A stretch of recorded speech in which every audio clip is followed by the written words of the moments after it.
Okay. Hello, everyone. Welcome to Monday. Today is Basic Hello. Technology.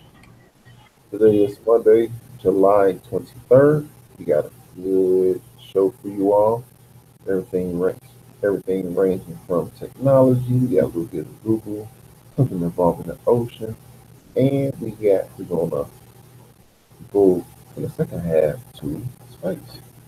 So with that said, let's get the show started. I'm pretty sure it's gonna be a good show tonight. So this first article is from TechCrunch. The title is Google builds its own subsea cable from the US to France, written by Frederick Lardinois on July 17th. All right. Google, like all major internet companies, also participates in building new subsea cables because it wants to own the connectivity between its data centers around the world. Those cables are typically built and owned by a consortium of companies and sometimes shared by competitors. Now, however, Google is building its own cable that will span from Virginia Beach in the US to the Atlantic coast of France. This marks Google's fourth private cable. Its first two efforts span significantly shorter distances through the Curie cable through its Curie Cable Connect, Los Angeles and Chile. Oh, I did not know that. Over the course of the last few years, Google has made significant investments in consortium-driven cables that span the Atlantic and the Pacific, and quite a few of these will go online in 2019. As you see, the outline picture here. All right, moving on. The new so-called Donut cable, named after the first Nobel Peace Prize winner and founder of the Red Cross, will likely go online in 2020. And while it will land in France, it will actually connect Google's North Virginia region directly to its Belgian region. TE Subcom is a contractor of the project, which will be an almost 4,000 mile four fiber pair system. As Google notes, owning the cable means it can lay it exactly where it needs to be connected. Read that again. As Google notes, owning the cable means it can lay exactly where it needs to be to connect its data centers without having to take into account the needs of the consortium partners. Owning the cable also means that Google owns all the bandwidth for the lifetime of the cable, usually 15 to 25 years. A list of, excuse me, a complete list of Google subsea cable investments.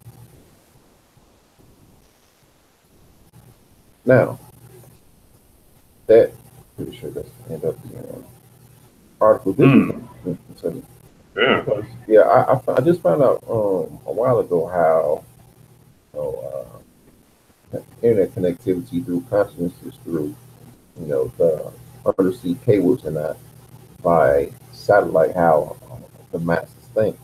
But owning your own, you can really control, or Google can really control the internet that way. And to me, that's them growing, becoming a massive telecommunications company. You know, I have an inquiry about this, and maybe Mike can chime in or give me some clarity on this. Do you think, Mike, that this is so maybe like a strategy to maybe work around that issue that Google has with the EU? You mean GDPR? Yeah, or do you think this is just an infrastructure project? No, this is infrastructure. In order for Okay. you to push your, 'cause you have to remember that Google is a search giant, and this gets around net neutrality um, standards that's in place, or some of the conflict inside net neutrality guidelines. Hmm. Um, this allows them to control their medium and not rely on other entities such as AT&T and UUNet and the rest of those major international bodies. But Plus, you it's know, let me new, ask you right? though, owning that, yeah. Well, I was gonna say owning that pipe, because the nature of that lawsuit that the EU had against Google was largely due to what them, I guess, freezing European-based companies out of the search, I'm trying to get to the like, kind of like the specifics of it, and I'm wondering if this is maybe kind of like a strategic move for Google. to actually secure a market share in Europe, given some of the blowback that they've been getting. Could be a combination of both. Infrastructure is always important for a company like Google because they don't really, their service rides on other people's infrastructure. So why not create your own infrastructure if you have the money to do so? And plus, it's like I said before, it's new as compared to the old infrastructure that's been laying inside the sea cable that's been laying inside the Atlantic. All this time, I think it's been there for like 20 years or something like that, maybe 30 years at best. Because I know it's been cut before because the ship went over. Yeah, I seen a picture of that cable. Part of that cable washed ashore. I saw a picture. I actually saw a picture of the piece of that cable that cut ashore. But yeah, that cable that was laid, it was back in what, like maybe like the late 90s. Probably that at best before the Soviet Union collapsed. The question, or just after the Soviet Union collapsed. Can Google, once Google lays this out and it's proven to be doing quite well, more even better than what's already laid, can they then charge other companies to use their infrastructure? You'll probably pay some kind of toll fee to be on top of the infrastructure, but they're the ones controlling it, right? So that gives them a free reign in terms of Google search and other Google services, YouTube, and all that other stuff. Whereas other companies would have throttled the bandwidth if you were streaming too much content from YouTube or Netflix or something to that effect. They're in control of that, and they can determine the cost medium for bandwidth. I like the direction they're going in terms of a company. I like this building your own infrastructure and you're being the go-to person. And, hey, can I use your infrastructure? So you got to pay me. I like the way they're going in terms of. Well, don't forget that Facebook at one point was trying to put balloons in Africa, to provide internet access. I think they did the same thing in Puerto Rico. In Puerto Rico, it was drones. They were using basically drones that were beaming. These drones that go up, and then they would have Wi-Fi through drone-based satellites.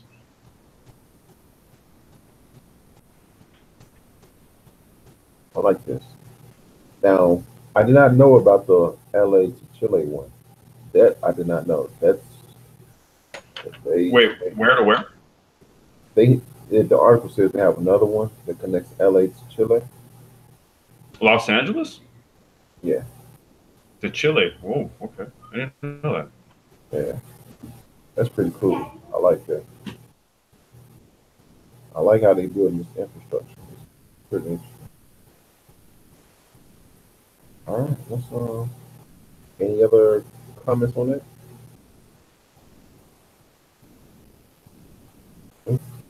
All right. You all hear me? You can hear you. It's a little bit of static in the background.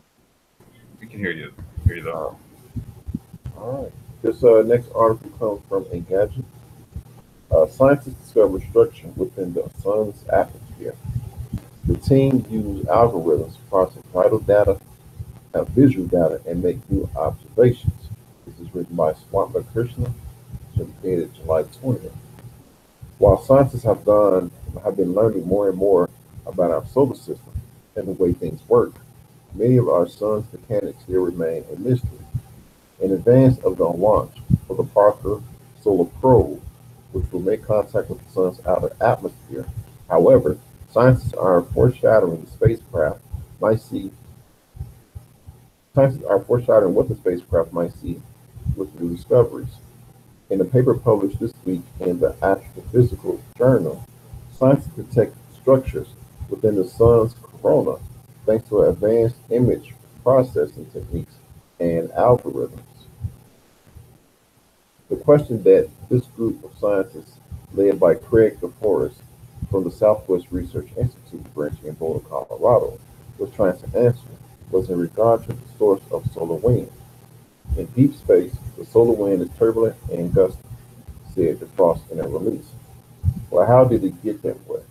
It leaves the sun smooth. It leaves the sun smooth and become turbulent as it crosses the solar system. Or are the gusts telling us about the sun itself? The answer lies in the center of the corona of the sun, where the solar wind originates. If the sun causes the turbulence, then the outer corona itself should have some structure. Up until now, that's pretty interesting what they just said. The answer, okay, if the sun causes turbulence, then the outer corona itself should have some structure. Up until now, when scientists studied the outer corona, it appears smooth and homogeneous. The team used long exposure lenses from the spacecraft Stereo A that blocked out the star itself to look at this area. The problem was increasing the resolution of cameras that were already flying in space and couldn't be serviced. The answer? Use algorithms in order to process the images in various ways to enhance the clarity. By filtering out the noise from background stars, correcting for how long the shutter was open during image capture, and normalizing brightness, the team was able to improve the signal to noise ratio and produce clearer and crisper images. Accordingly, the team ran an algorithm to reduce motion blur in real time.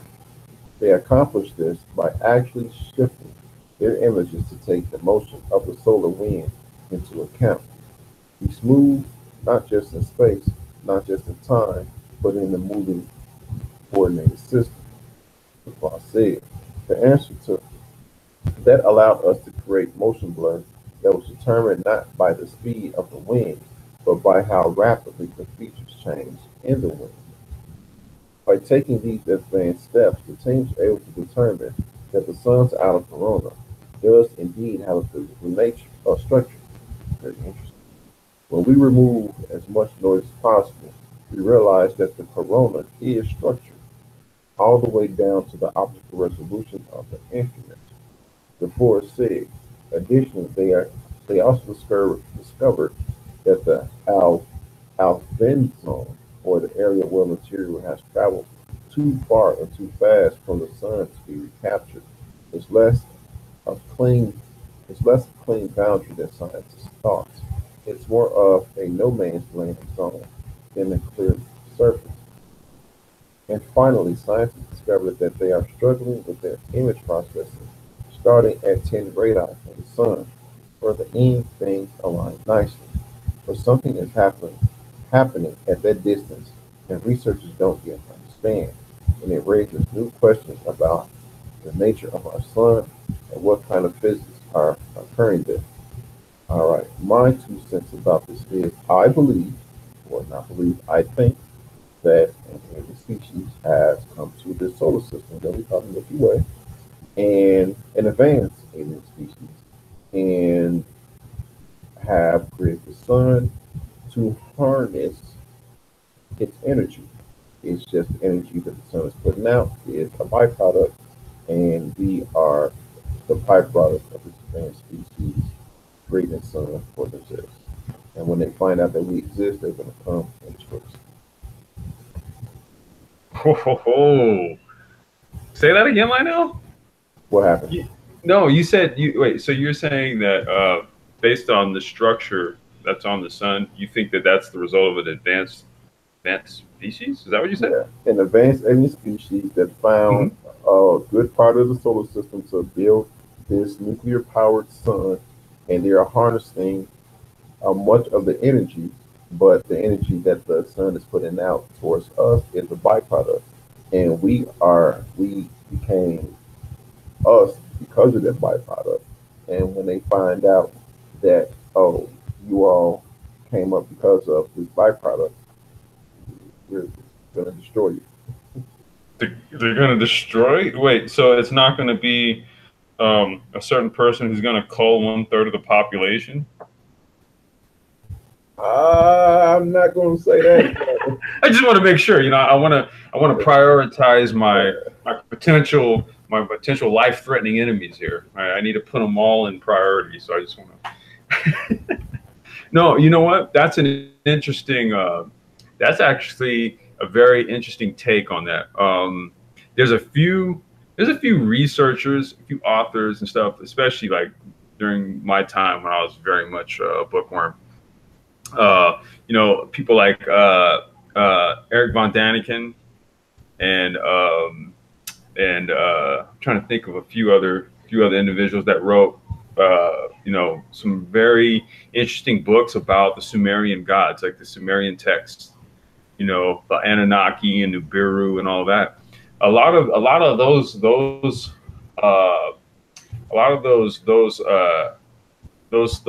theology or philosophies, I should say, or mythologies, largely have to do with what you just talked about. What it was that these beings were doing, that they were harnessing energy from the sun.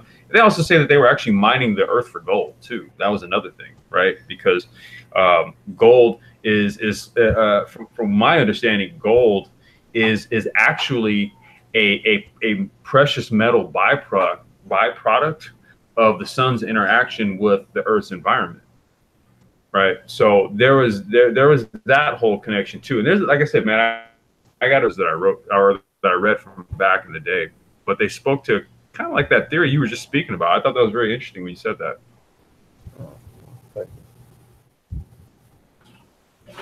Thank you, there.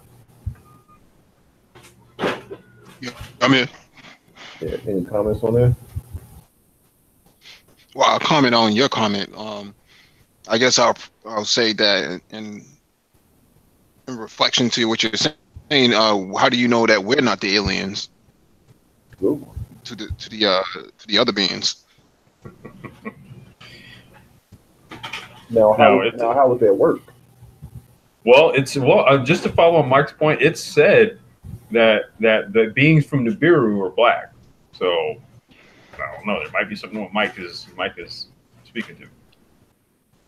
So, are you saying that we moved into the neighborhood like an ancient race of human beings found Earth billions of years ago? Said, okay, this is the Goldilocks planet.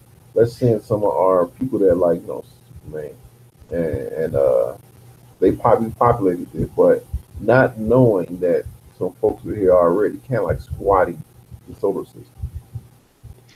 No, I guess what I'm saying is that we're the ones that's expanding, right? We don't really have evidence so much to speak of to say that, well, we know that there's alien life, but we don't see them encroaching on our solar system, as opposed to the research and development that's going on. Is always people from Earth or human beings from Earth that are trying to expand out, right? The Mars mission, this satellite that's supposed to probe the sun. Why are we the ones expanding and everybody else isn't?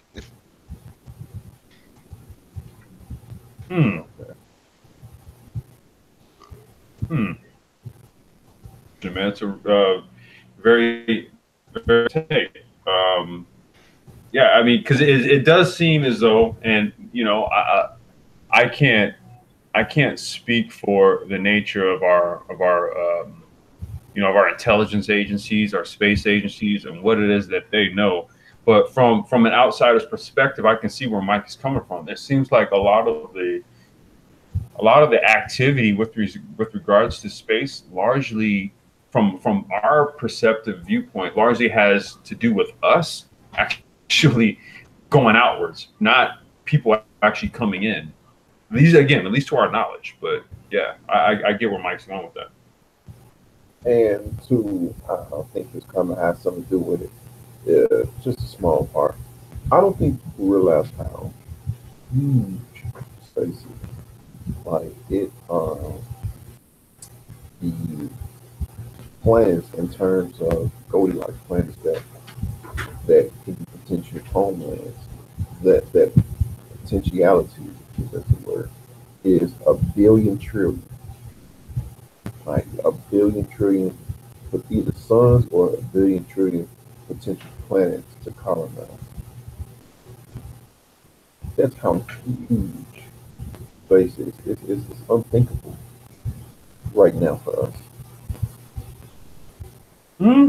I mean, yeah, that's one. You know, there's a lot of angles to take on the nature of space exploration and where the human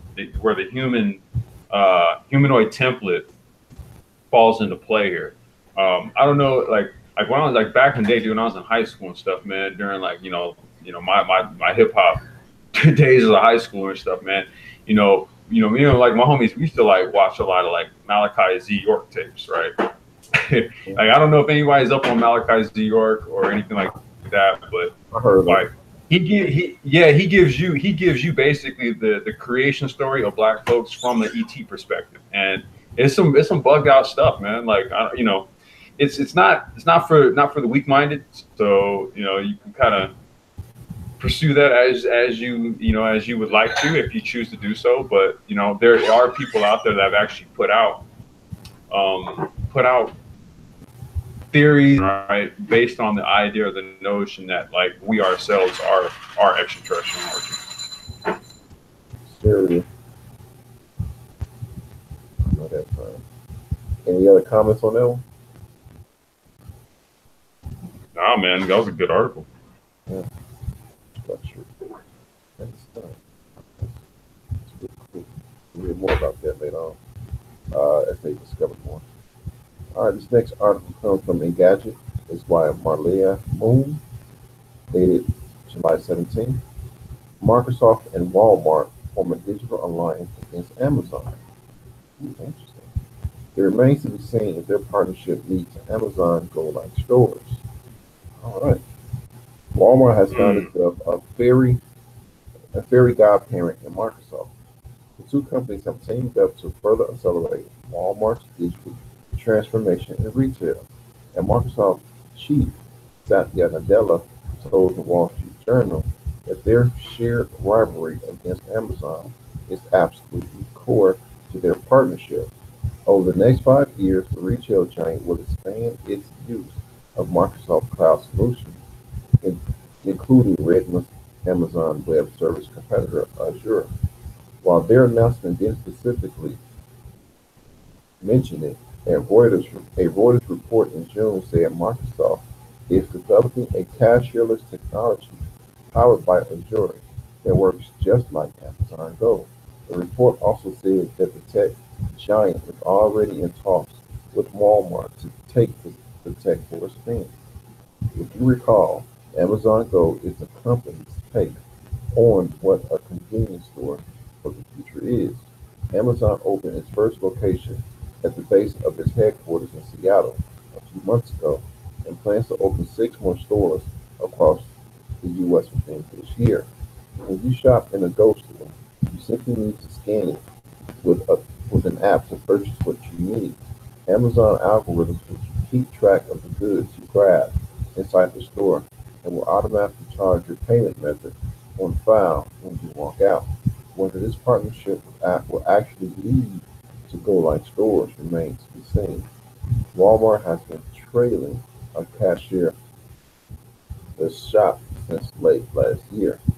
A cashierless shop since late last year, though showing that it's ready to put up a fight. The partnership's announcement mentioned specific projects they expect to accomplish under the agreement, even if they never come up with a store to rival Amazon Go.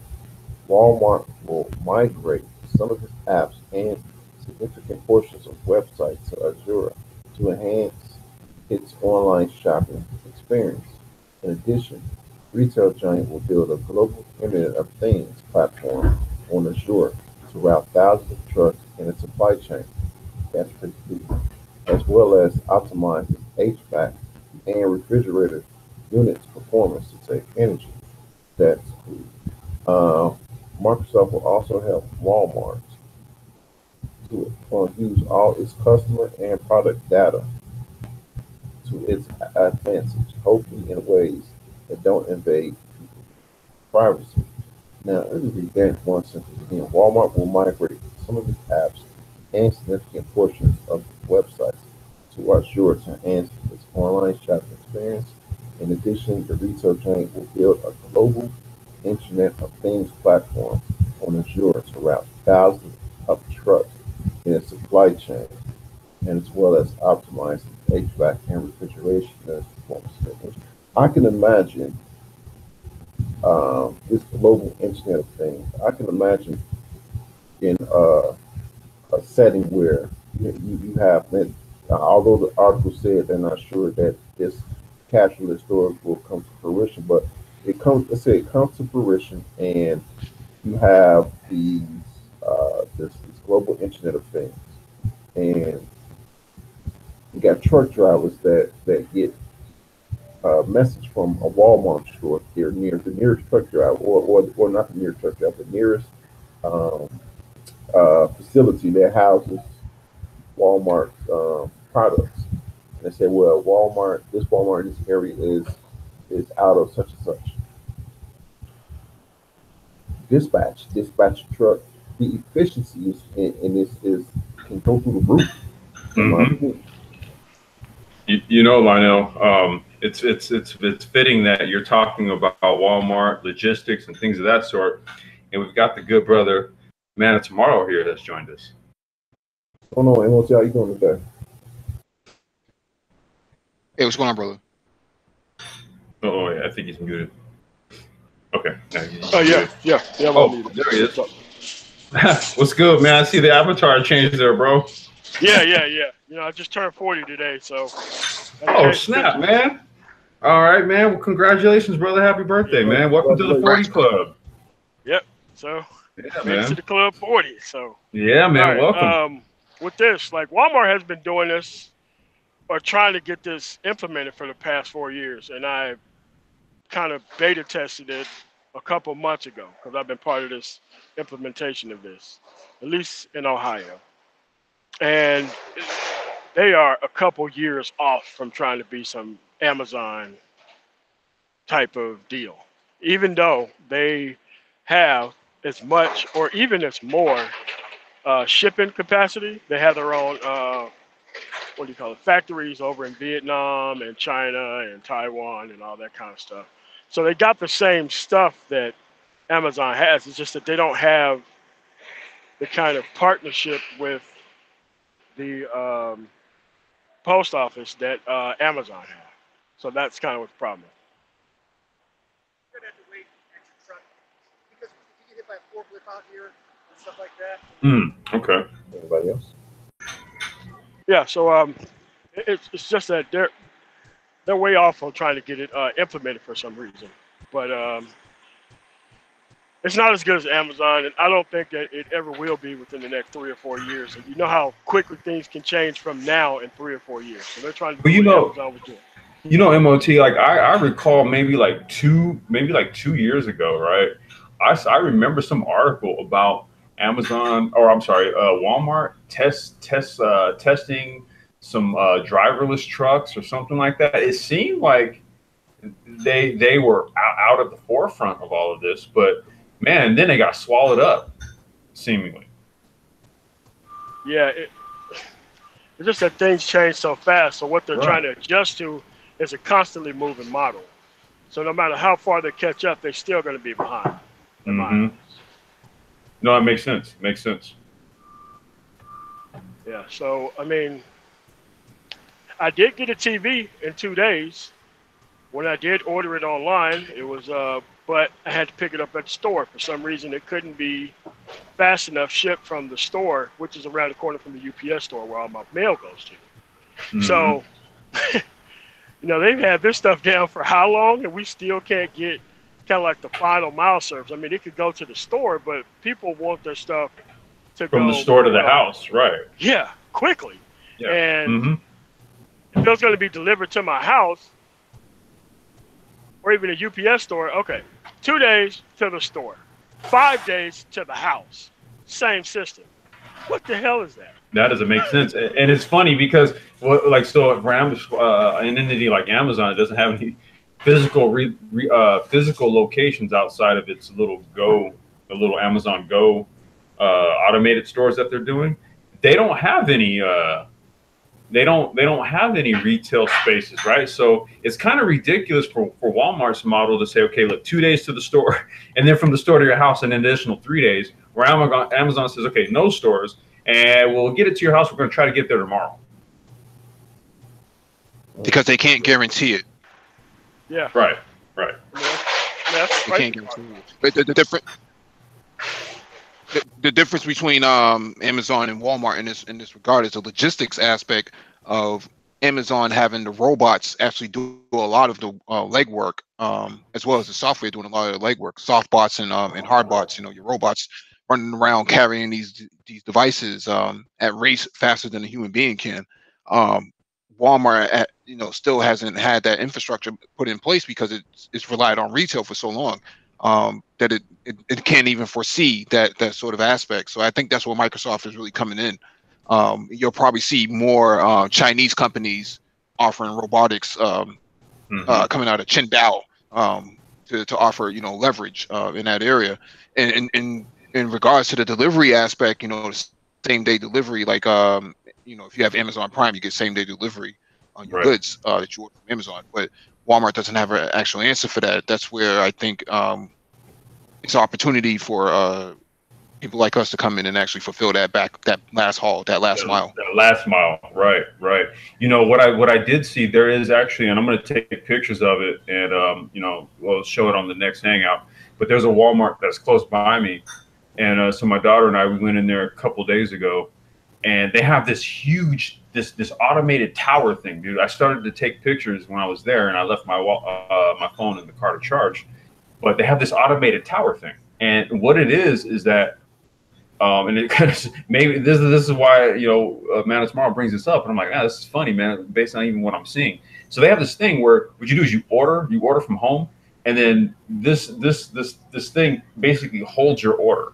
You come right in, you just pop your phone, and then what it does is all these stored orders are in this tower, and it just pulls yours out and then gives it to you. You just take it and walk out. Come about this. So, yep, that's exactly what it is right there. Pickup tower. They just put one of those in the Walmart that's close by where I live, and it kind of speaks to what Man of Tomorrow is saying. He's kind of like, okay, well, what's the point in it getting to the store in 2 days? But I got to either go pick it up, or from the store to my house is 3 additional days. I don't. They see haven't what figured this that out. Pickups. Yeah, they haven't figured that. I don't know. Yeah, they haven't figured that part out. Like I said, that's an opportunity for us to step in. Nope. Oh, you know what? Yeah. You know what? Here was the video in the Walmart pickup tower. Okay, quick and easy. How it works. We're going to steps. Step 1, place your order. All right. Step 2, after you're notified by the email that the order is ready, stop by the pickup tower. Check in, scan your barcode. Within seconds, the item travels down the tower for pickup. Okay, pick up your order and get on your way. I can see this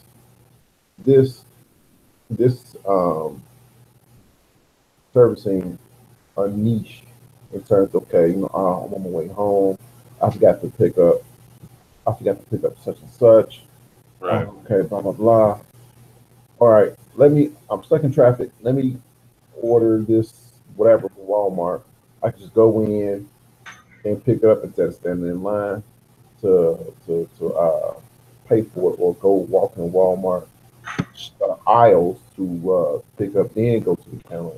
So there's a use case for it. There's a use case for it. I guess.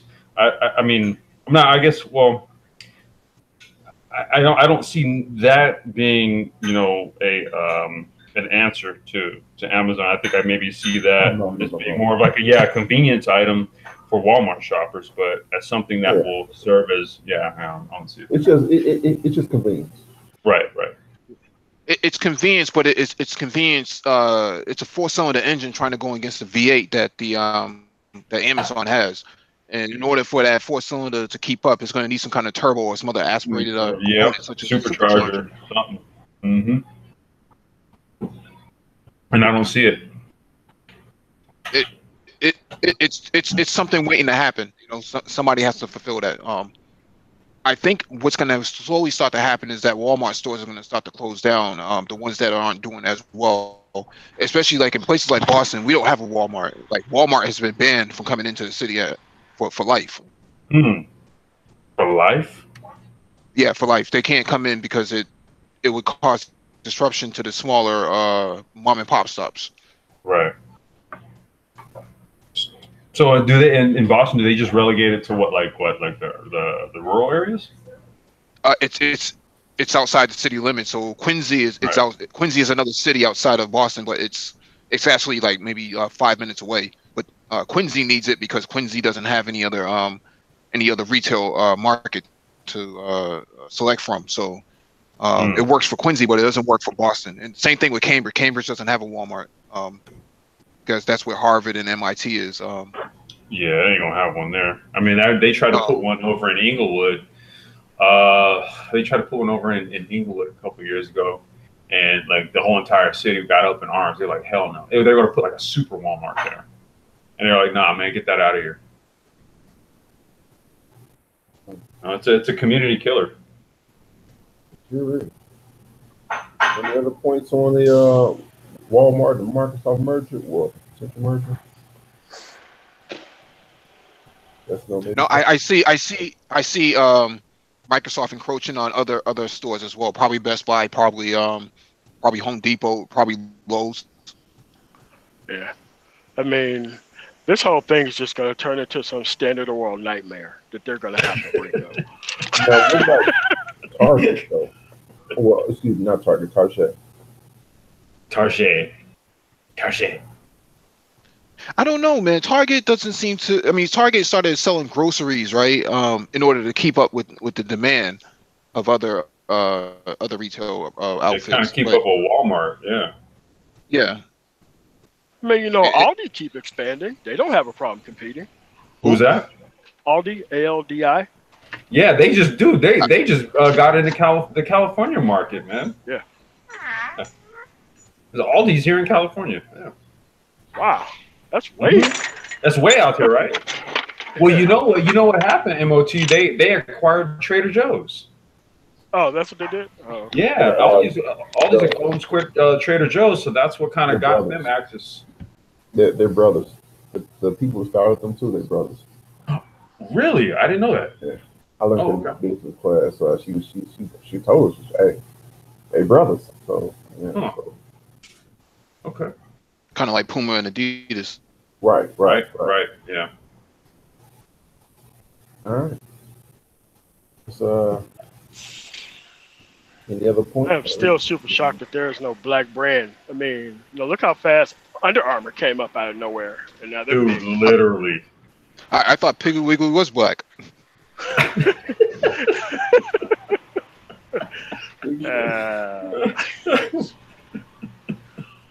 All right. This next one comes from BGR.com. The massive dust storm on Mars has completely changed how the planet looks. Written by Mike Planer, dated July 20. Remember that giant planet-wide dust storm that sprung up on Mars in late May? Yeah, well, it's still going on. Initially thought to be a pretty minor dust up in one isolated region of the planet. The storm has since engulfed the entirety of Mars, and NASA now has a stunning side-by-side movie that demonstrates just how much the storm has changed the planet. High-speed winds have picked up so much dust into the atmosphere that Mars no longer looks like a marble ball of rock with colored bands, but rather a cloudy sphere with near uniform coloring all around. It's really, really wild. That's a good point after that. I mean, just look at that thing. NASA knows that these kinds of planet-spanning storms do happen on occasion, typically every 6 to 8 years, but still have very little clues as to how they are caused. Things like this it don't happen here on Earth.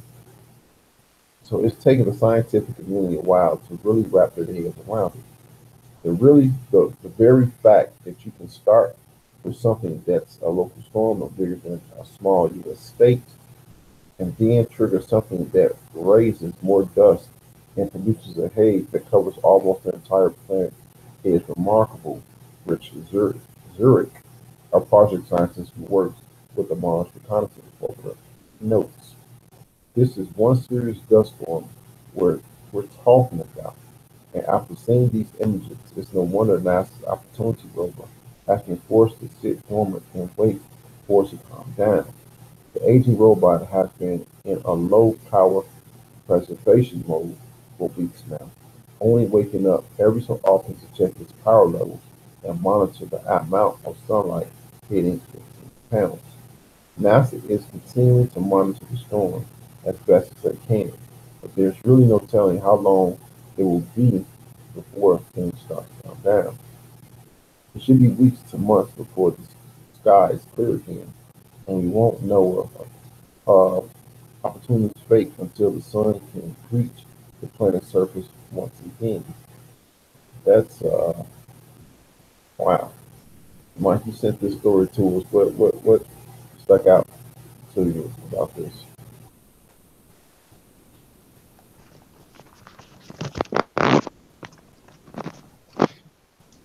No, I was just going to say that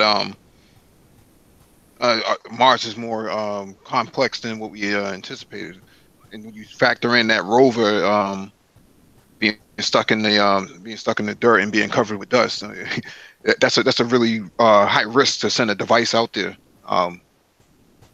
and not to be able to communicate with it because some freaking dust storm been kicked up. I mean, I know how dust storms were in Saudi Arabia, sandstorms. I can't even imagine a whole planet full of that shit. Wow. Yeah, what do they call MOT? They're called hujubs. Yeah. Those huge. That's like the Arabic term for a dust storm. Yeah, I mean, I could never pronounce it right, but yeah, that's close enough. Yeah, like I used to live out in Arizona for a couple of years. That's like where my mom's side of the family we're all from. And out there, man, like during this time of the year, it seems like every other day or maybe once a week or something, we have something like a hujub or a dust storm kick up, but it's like a massive one. Like you can like look up videos on YouTube and just watch. Actually, there was one from. Dude, there's maybe I think it was like a major one in Arizona, like back in like 2012, right? And there was aerial footage of it, and there's a helicopter that caught the footage of it, and in that it caught what people suspect to be a UFO. So that was a little interesting tidbit that kind of came out of that. But yeah, dust storms are especially in certain areas of the world are major. I can only imagine like electrical equipment. Yeah, I can only imagine like the one that's like a planetary dust storm, right? That's insane. Any other points, gentlemen? All right, let's get to some self-driving cars, shall we? All right. I like this little gift of this Waymo self-driving car. It's pretty interesting. I like it. This next article comes from TechCrunch, written by Christian Korosek, dated July 20th. Waymo's autonomous vehicles are driving 25,000 miles every day. They are going to work. Waymo, the former Google self-driving project that spun out to become a business under Alphabet, has driven 8 million miles on public roads using its autonomous vehicles. Waymo CEO John Krafcik shared the company's milestone Friday while on stage with Nevada Governor Brian Sandoval at the National Governors Association conference in Santa Fe, New Mexico. The figure is notable when compared to where Waymo was less than a year ago. In November, the company announced it had reached 4 million miles, meaning the company has been able to double the number of autonomous miles driven on public roads in just 8 months. Waymo's fleet of self-driving vehicles are now logging 25,000 miles every day on public roads, Krafcik said. He later tweeted out the stats along with the graphic Waymo has 600 self-driving Chrysler Pacifica hybrid minivans on the road. The company set up, I'm about to say self-driving. The company also relies on simulation as it works to build an AI-based self-driving system that performs better than a human. In the past 9 years, Waymo has driven more than 5 billion miles in its simulation, according to the company. That's equivalent to 25,000 virtual cars driving all day, every day, the company says. Right. This newly shared goal signals Waymo is getting closer to launching a commercial driverless transportation service later this year. More than 400 residents in Phoenix have been trying Waymo's technology by using an app to hail self-driving Chrysler Pacifica hybrid minivans. The company says it plans to launch this service later this year. Waymo's driverless ride-hailing service has received the most attention, but the company is also working to apply its self-driving system to 3 other areas, including logistics, road trucking, making public transportation more accessible and further off. Whoa, let me read that again. But the company is also working to apply its self-driving system to 3 other areas, including logistics, making public transportation more accessible and further off. Plans to work with automakers to make personally owned vehicles. Waymo, a more specifically, Craftsy, has never produced much detail about how its self-driving system would make public transportation more available. On Thursday, Craftsy teased a future announcement.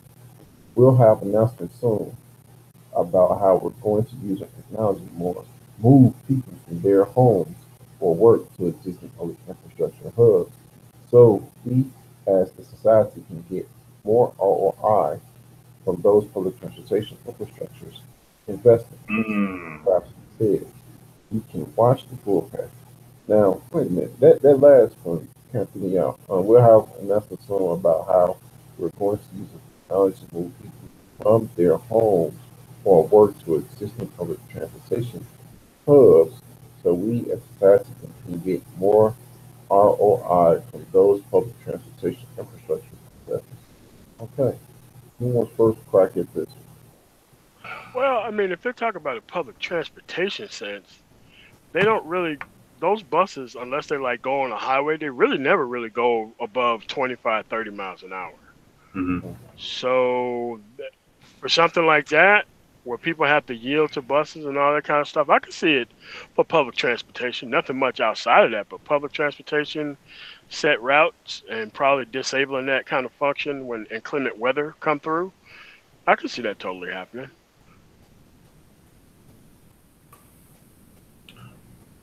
Yeah, thought this would be a better article to talk about than the last one. Wait, can you guys hear me? I'm sorry. Yeah. I was gonna screen share a map, if that's okay. Yeah. Because it kind of supports what we're discussing here. I'm gonna give you guys a quick preview on another company business project that Noah and I have going on. We're actually working on a stationless bike share network, utilizing GPS-based bike locks, right? And so what we're doing is we created basically a 13 square mile pilot system, or test pilot, right? And it's utilizing pre-existing establishments as well as metro bus locations. And the whole idea here is that the software that we're going to be using to do fleet management and to manage all of this basically creates kind of like an overlay. So what a lot of startups and individual firms will be able to do is create their own virtual transportation networks using the pre-existing infrastructure. That's what that article is speaking to. As soon as it said that, I was like, oh crap, dude, let me just go ahead and bring up our project and I'll kind of speak to it, because this is what all of these companies are doing. It's the technology that utilizes. There's no like new roads being built or anything like that. I mean, there's changes being done to the roads to accommodate all of these new types of transportation technologies, all the self-driving stuff and all that, bike lanes, you know, and having like trails that connect bike lanes from roads and all this kind of stuff. That's largely what's going on here in LA, and that's what this pilot project here is that we're doing is largely going to be based upon. Now, it's not going to be, you know, self-driving cars, well, not yet anyway, but it will utilize electric bikes and electric scooters, you know. So this is kind of like a templated type of thing, but you know, based on what your objectives are, you can either scale up to something that Waymo's doing, or you can scale it down to do something as simple as like, you know, electric scooter share, kind of like what Bird does, right? This is the same thing that they do.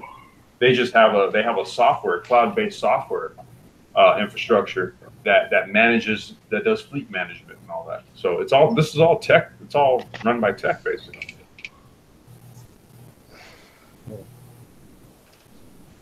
Anybody else?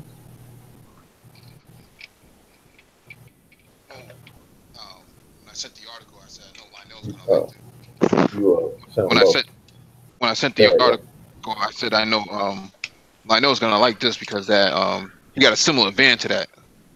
Yeah. I got a mid-size minivan. But it's just put a Waymo self-driving unit in it. Yeah, there you go.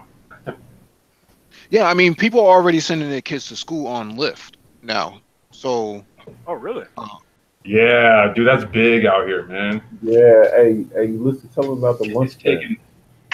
Huh? Kids in high school are using Lyft to get lunch. Oh yeah. Yep. Kids getting Uber Eats delivered to school, dude. Like they're like getting Uber Eats and stuff delivered to school, Ubering to school, Ubering home, taking the Lyft home, and dude. So some of the discussions that we've been having here in Massachusetts what to do with some of these bus routes, public transportation bus routes that only has about 2 or 3 passengers on there. Now you factor in what it costs to run a bus. You know, a bus driver, a bus operator probably costs about $30 an hour, and then you factor in how much fuel it takes to fill it up with compressed natural gas, because the bus is actually running off of natural gas and not diesel. Yeah. They're not running off of diesel or natural gas. I mean, or regular gas. So you factor in the cost to operate the bus, it exceeds the value of the fares that it's accruing. So the objective with the city is, or the state is, to sell portions of the routes to Lyft and oh, dude, really? Uber. Wow. Because wait. You factor in a whole bus route only picks up 5 passengers after 12 o'clock in the morning. That's not really feasible from a logistics standpoint. So what they're looking at is, what if you had a Waymo van that can just pick up passengers on that route, picks up 7 passengers that it needs. Yeah, outsource the Waymo. Oh, not Waymo. Waymo provides the technology, but the actual. Oh, outsourced to like Lyft or something like that. Right, Lyft would actually buy into the privatization of the state agency. Wow. So they would probably run something like that, right? Like drivers who want to do those routes, they probably do it similar to how they do it here in LA when people are going to be picking up passengers from, say, like LAX. It's kind of like a queue type of thing, right? So you line up your car, and then one car goes, picks up people, and goes maybe every 5 minutes, every 10 minutes. Yeah, I can see why that. Oh man, that's interesting. Right, and you already know the bus stops, which one needs to be dropped off and picked up at, because based on the the human element of saying, I need to be picked up here, and my destination is X, right? Mm-hmm. So that kind of cuts down on how many trips it needs to make and things of that nature. I think the same thing is going to happen with school buses as well. I think school buses will eventually just go away, because of this autonomous driving vehicles, that largely a whole lot of students don't really need to go to school and on these large buses anymore. I mean, when we was younger, we used to just ride our bikes to school. Now, I mean, now you're kind of, these kids are kind of spoiled. I took public transportation. Wow. My yeah, well, I live across the street from the school, so that wasn't that much. wait. You were one of them kids. Wake up 5 minutes before class starts, dude. Yep. Like, you've been in pajamas, like, screw you. And he doesn't eat school lunch. He just goes home and eat. He goes home and eats, dude. Screw you. I hated it. You know, I once I made a homie, dude. Like we made a homie, dude. Once we got to high school, and this fool lived around the corner. So then it became something we just bounced and went to his house. But yeah, like all like my circle of homies, man, like the high school we went to, man, we lived like 6 miles away. So it was like, yeah, it wasn't happening, dude. I don't think in Chicago a lot of schools don't have them double buses, but school buses. I've been taking public transportation to school since I was in 7th grade. I mean, and following rural buses, man, rural like schools like drop everybody off in front of their house. And their house. Like everybody on the bus. Hell yeah. I mean, dude, that shocked the shit out of me when I seen that. I couldn't believe that they did that. I'm like, whoa. I mean, no, that makes more sense to just use it. You use like a Lyft platform, like Mike was saying. Yeah. If you're gonna drop them off at the house, yeah. Yeah, with multiple stops. That's all it is. We used to have something called Bridge, BRIDJ, which was a shuttle-based platform that died a couple of years ago. It was similar to what we're talking about with Lyft. It would just pick you up based on your destination, based on where you select at the app. So if there's like a concerted a concentration of people that want to go to a certain destination, then it would go through that route and it would tell you where to get the shuttle at. Oh, okay. So it bypassed all, because in this city you can't actually have your own bus system because it's in conflict with the public transportation. Oh, okay. All right, that makes sense. Right. Hey, Lionel, real quick, man. I put a link over. If you want to share that over in the chat box, it's I found a link to the Haboob that was in Arizona, that dust storm I was telling you about, where it's the Arizona News. I think it was like CBS or NBC. I'm not sure what news affiliate, but they ran the story and they were like, they caught the UFO. And so they talked about it on the news. So I just threw the link in there.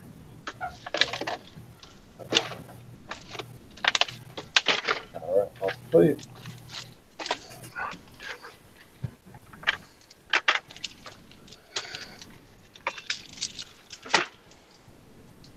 Cream.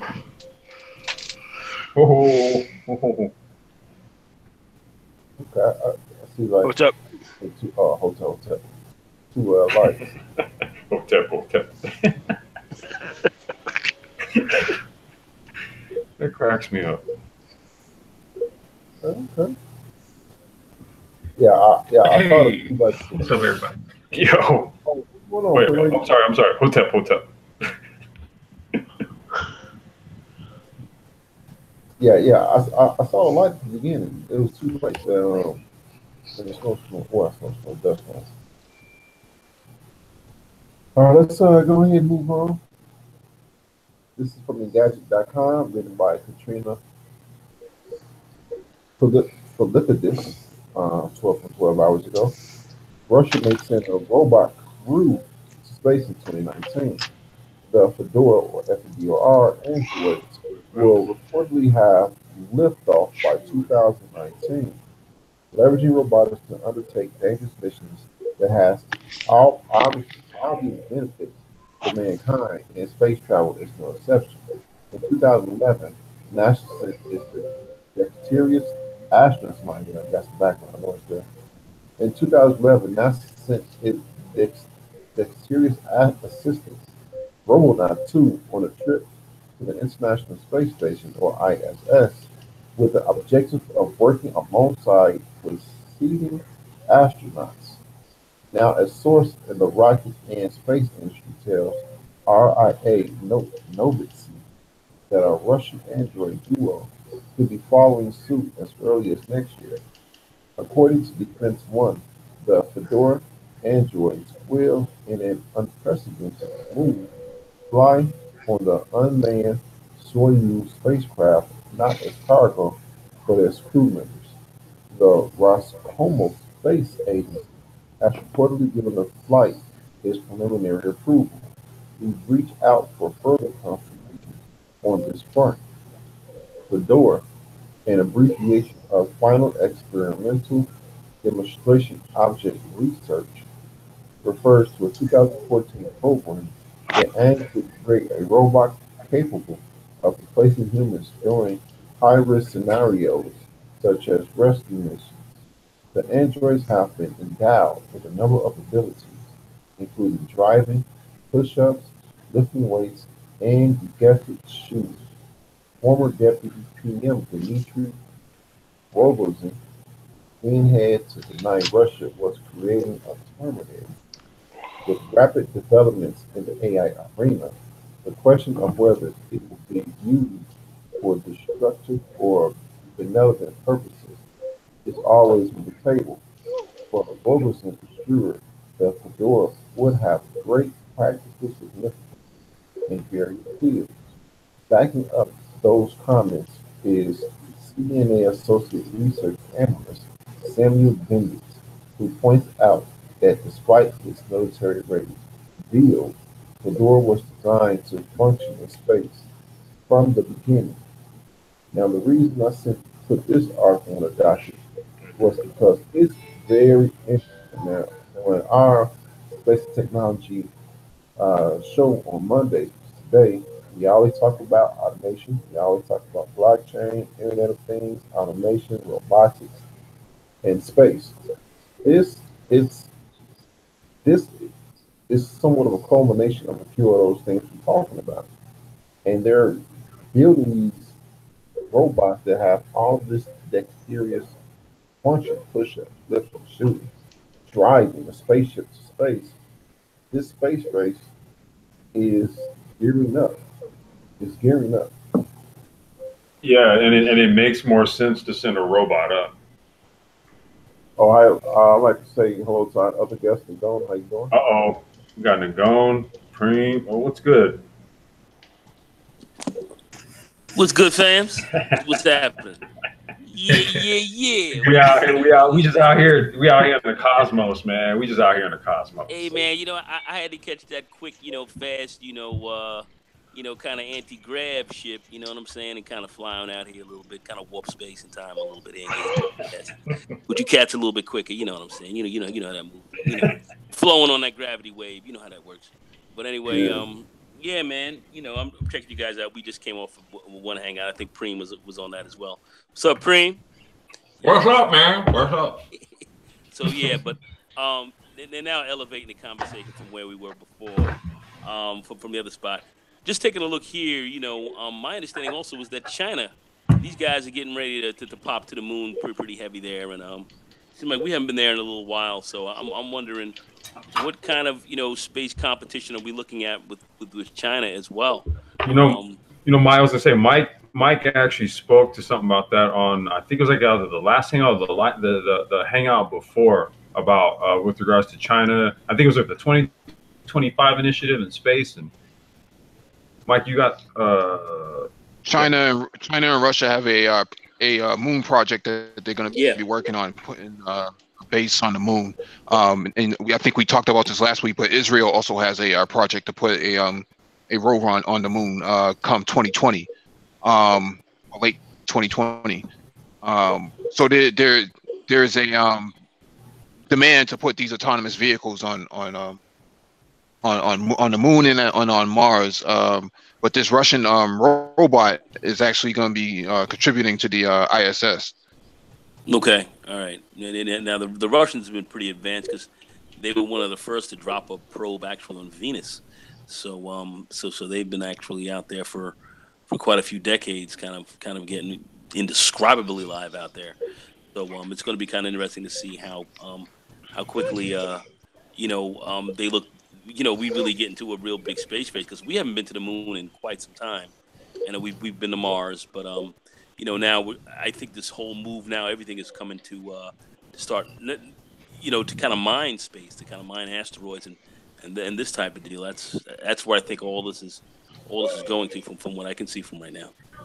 Well, then let's not also forget that Trump had also announced that a new space basically a new division to the military, the Space Force, right? So I'm a Space Force. Oh, hold on. Oh, we need to pull his ass out of fucking. Wait. It just didn't even sound right, man, coming out of your mouth. Need to pull his ass out of space between his fucking ears, man. That's fine. Oh shit. Go ahead, everyone. No comment. No positive comment. Okay, then provide a negative one. But he ain't got to worry about doing much after this Manafort's trial over. So. Yeah. Well, I just want to jump in and say that I sent an email out last week to Damiette and got him into the electronics or the electrical engineering program at his local community college, and as well as looking out. As well as EDX has a new program for robotics. It's free of charge. You get your degree in robotics, as long as you have the acumen or the wherewithal to actually advance yourself in the program. So what we know going forward now is that artificial intelligence, automation, robotics. If you have a background in data science, all of these areas are going to matter going forward. 1 in every 3 startups going forward will be a space startup. So. Yeah, I mean, and that's the areas we really need to be getting a lot more into, as far as education and schooling and so forth. Because that's the wave, and that's going to be this is the wave, and this wave is going to be going on for centuries. Ever. Yeah, it's going to be going on for centuries, So this is the game that's got to be played, What was I saying? Complex. This is the kind of deal where we can start. Where you can literally start looking at a 200-year plan, if you know what I'm saying. You know what I mean? Yeah, it's easy to base a 200-year plan off of something like this if you're talking about space exploration as a basis for it.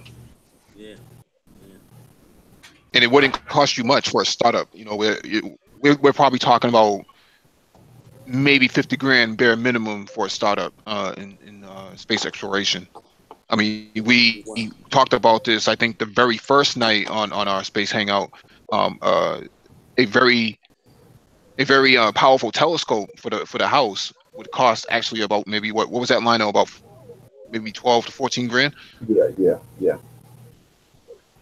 And this thing can look at Saturn, look at all the moons on Saturn, all the moons on Jupiter clearly, and connects to your computer using open source software that can actually record and make adjustments to your trajectory. And you don't need, the Hubble telescope. I mean, I think this thing makes the Hubble telescope obsolete. Wow. Yeah, I'm trying to look it up. And the Hubble telescope is something that's a great piece of equipment as well. I mean, that's a pretty awesome piece. But you got something that makes it's crazy. Go ahead. Yeah, keep in mind that the Hubble was designed in the 80s. Yeah, it was. Yeah, it's older technology. So it's still using it. Yeah, it's right. So it's 30 years old and. All the technology on it is pretty outdated, and it's not even manufactured anymore. So they're constantly losing connection to it, dropping packets and things of that nature. Whereas the new telescope that's going to replace the Hubble is going to be 20 times greater. And 20 times. I went to go see the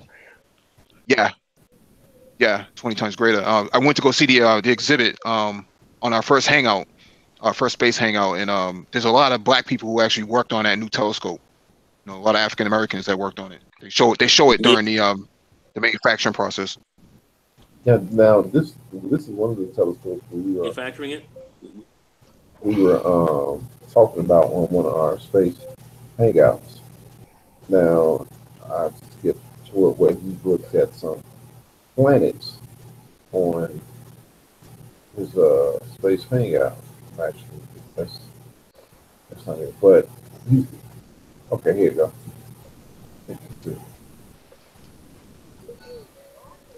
This is what he saw on the telescope that we just saw. Very clear pictures. Obviously, the coloring is input. Wow. Is this that telescope, Mike? You were putting this up on what was that? Like maybe 2 weeks ago on the Space Hangout?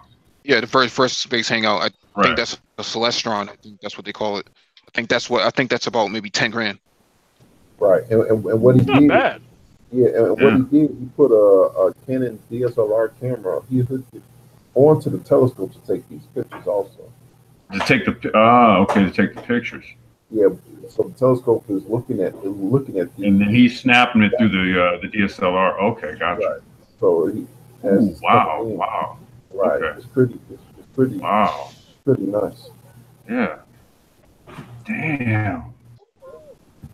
You crowd fund for something like that, crowdsource for something like that. You got to get that. Yeah. And man, Mike, you kind of rubbing off on me. Keep in mind that these are faraway galaxies. These aren't immediate planets in the solar system. That's what a $10,000 telescope and a DSLR camera. So imagine how you can look at planets in our own solar system if you're looking at faraway galaxies like this. Dude, you can literally teach astronomy classes with that. Live. That's what Right? Nagone does. That's what Nagone does. Yeah. Oh, I'm sorry, gentlemen. What did I miss? I'm sorry. I apologize. You too busy No. No, I'm sorry, man. I'm sorry, gents. I'm sorry. Yeah, you go back. No, he's talking about the classes that you tutor. Yes. Love tutoring, man. That's a big thing. Get these kids on top of this stuff. I see, but I'm also looking at my man Ulysses getting his kid into that STEM, man. That's Bro, tight, brother. I'm looking at this tight. telescope. I'm looking at this telescope. I'm looking at this camera setup, man. All right, now this is I think this is where you put the camera. There you go. You put the camera onto the telescope right here. That's a DSLR. You attach it to the telescope. I think that's a Canon Rebel T3, or it's okay. It's a 60D. That's heavy duty stuff, man. That's a heavy. How much does that unit cost? I wonder. Oh, that camera's probably about $1,000. Yeah, that whole entire rig that you're looking at is probably what total, man, 12 grand. 12 grand? Well, no, for the telescope and that camera, that entire rig right there. Yeah, that's what I'm talking about. You can go on Amazon and look up Canon 60D, and you can get quite a setup for about $1,000. They give you the tripod, cases, cards, SD cards, everything. What type of resolution are you getting with this? The telescope or the camera? Well, I'm talking about with the telescope and the camera, the whole rig, as far as what type of resolution are you getting? Oh, that's probably at least 5,000. 5,000 by something close to like 5,000. That's. I mean, because the camera itself already does 12 or something like 16 megapixels, something like that. So that's already like 2048 by like 1280 or something like that. It's something super high res that none of your screens right now can actually hold.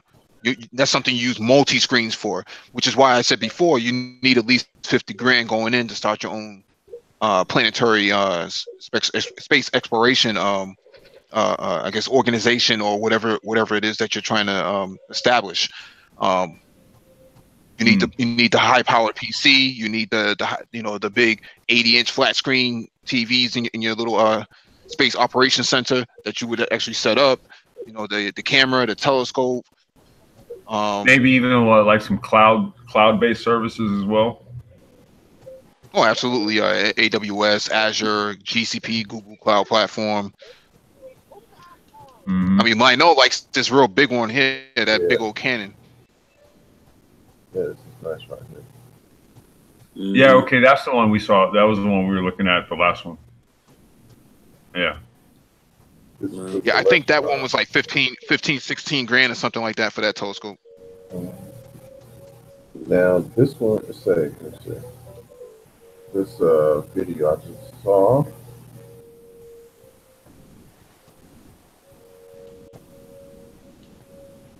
Make sure you mute it so you don't get flagged. Yeah. Oh, is that what you got to do to prevent from doing that if you play other videos? All right. Music by Bruce Swartz. Okay, this is the he's shooting the moon. That's pretty clear. Damn. Wow. That's crazy. MOT, feel free to jump in. I'm just looking at the resolution. I'm just looking at it. I know. Damn, I wouldn't want to have that at my house. I mean, man. dude, I'd I be can on sit that here shit all day, all night. Yeah. I'd be on that all day. Looking at all kind of Would be stuff, doing right? shit. Damn, I dude. would be doing shit. I just be sitting up there drinking and watching that. Oh, that shit's the worst. Damn. Well, now we were talking about also. Oh, I'm sorry, Mike. Go ahead. Go ahead. No, I was just gonna say that's where we need to be going forward.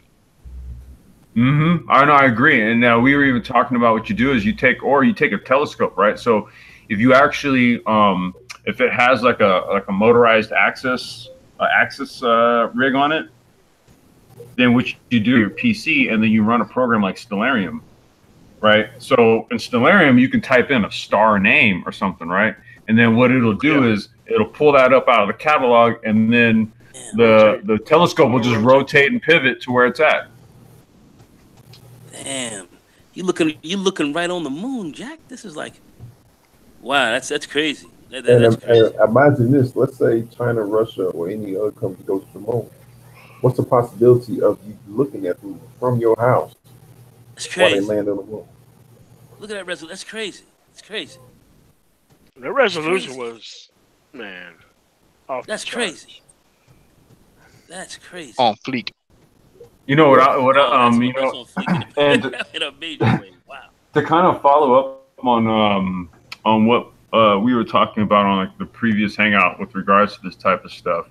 You know, Mike was speaking to this sort of like a space observation, like a kind of like an open source or open network space observation network, right? Where people are all kind of doing, you know, sky watching and doing various things, right, to track like asteroid movements, stellar events, all this type of stuff, and then it's dumping it into an open database, right? Mike, wasn't it some sort of initiative? God, I'm trying to remember, man, the conversation. Oh, it was Asteroid Day that we were talking about. So Right. for reference to you guys who weren't there that day, there's a special day that happened in, I think, June. Oh no, it was July. It was called Asteroid Day, and they basically have a consortium, a global consortium of people who contribute to planetary defense as well as research. So they're looking at asteroids and meteors that are coming into the Earth's orbit and flying through the solar system. And that same day, what happened was between, I think, South Africa and maybe Mozambique, or was it Tanzania? An asteroid actually hit on the border. That was like the size of a football. Yeah. Botswana. Yeah, Botswana. Right. And these are areas that I think that we should be actually getting involved in. I would love to put, some bread on something like this. I like we could talk about it offline, man. But I'm thinking like a kind of like strategic telescopes placed, or however many high-powered telescopes you could have placed globally that all patches all of the feed data into a central cloud-based, database, something like that. I'm thinking something. Look, sky's the limit. All I'm saying is it's really just limited by the imagination, right? Yeah, there's no doubt about that.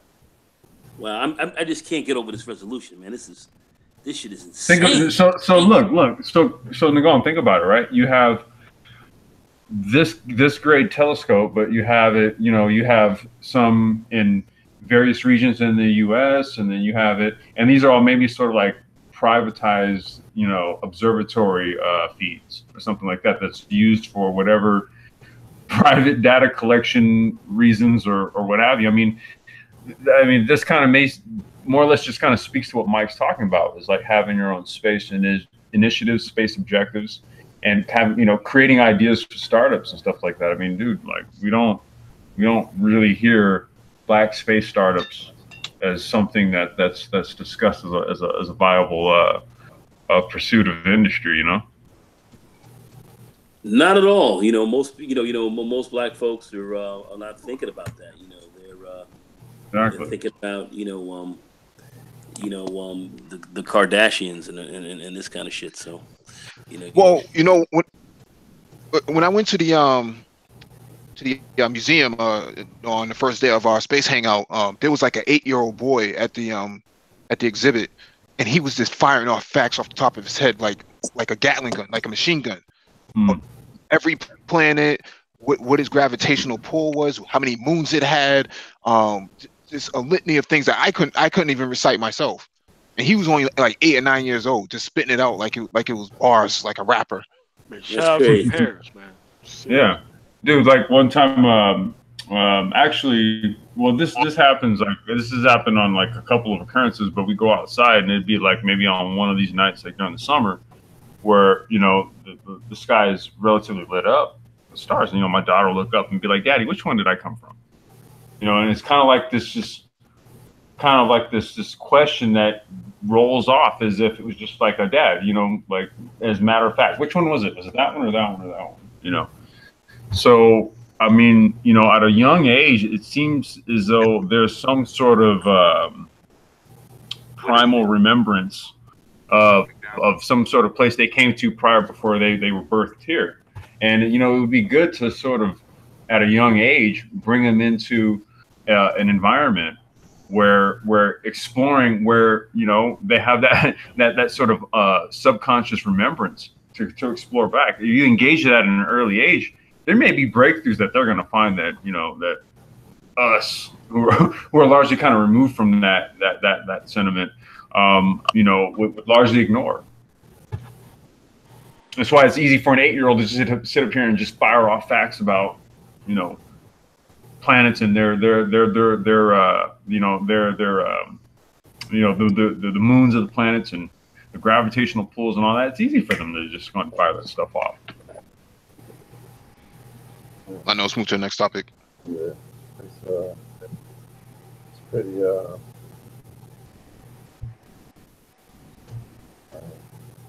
All right, our next topic. Next topic. All right, this one comes from Crypto Briefing, written by Patty Baker, dated July 19th. Title: Can SpaceX blockchain decentralize space? Can SpaceX blockchain decentralize space exploration? A new moon mission could be funded just like an ICO. Interesting. Until recently, it was only nations that had the resources for space exploration. In 1973, private space missions were simply unthinkable. Who would bankroll 25? Got some feedback. All right, who would bankroll the $25.4 billion it cost the United States to launch the Apollo missions? The richest American at the time was thought to be Howard Hughes, certainly the man with the right ethos, for whose personal wealth topped out at $6.4 billion in today's money. However, since the millennium, private space exploration has developed into a viable and potentially lucrative sector. Jeff Bezos' $143 billion Elon Musk 20 billion and Richard Branson 5.1 billion have invested in space tourism and exploration ventures, and SpaceX has designed and launched its own rockets. 2012, a SpaceX rocket even took supplies to the International Space Station. Outside of rocket development, companies are busy preparing to survey nearby asteroids and even the moon for precious materials.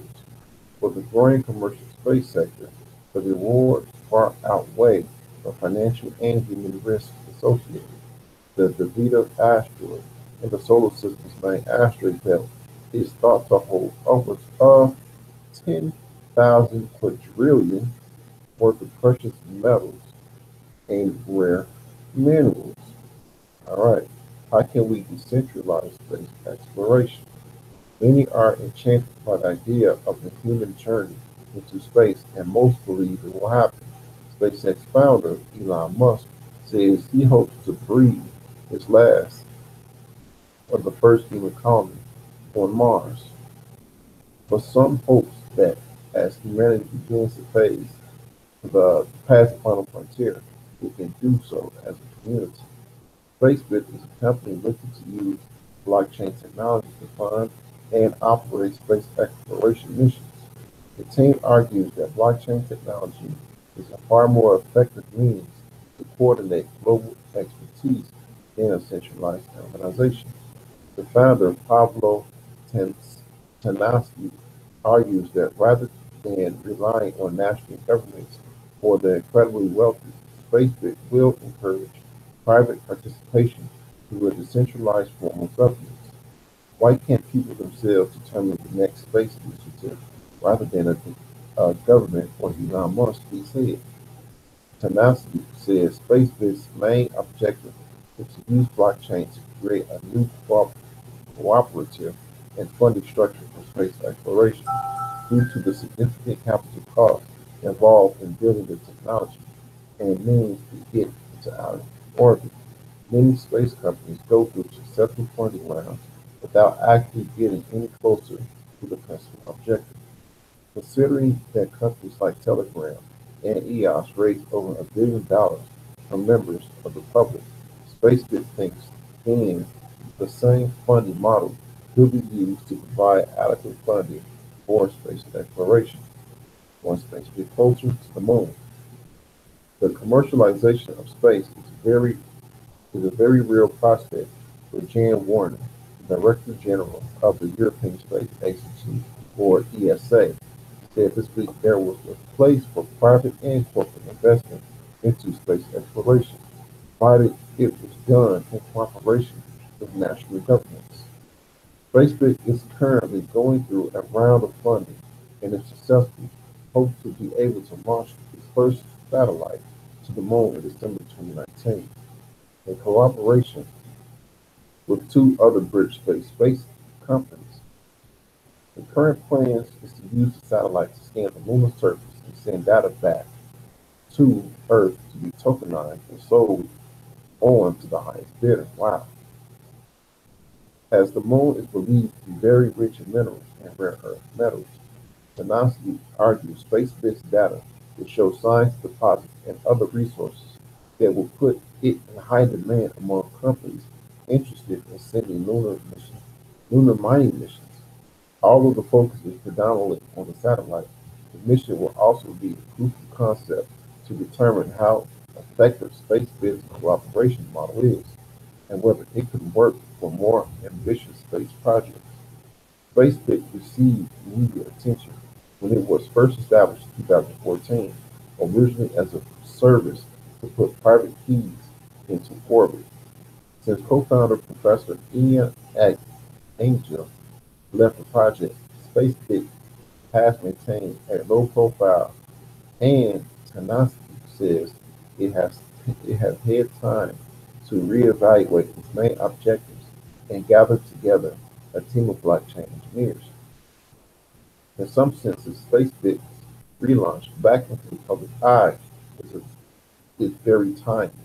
Space exploration is no longer the stuff of science fiction and blockchain technology. has progressed from relative obscurity to something governments and companies alike are seriously interested in. The NASA's ultimate aim is for SpaceX to use blockchain technology to make space a viable venture for everyone rather than super wealthy. When Apollo went up, it was a feeling that we humans were all going into space and not just the Americans. Part of the SpaceX goal is to recreate this instead. To reach the stars means to have high or ambitious aims in life.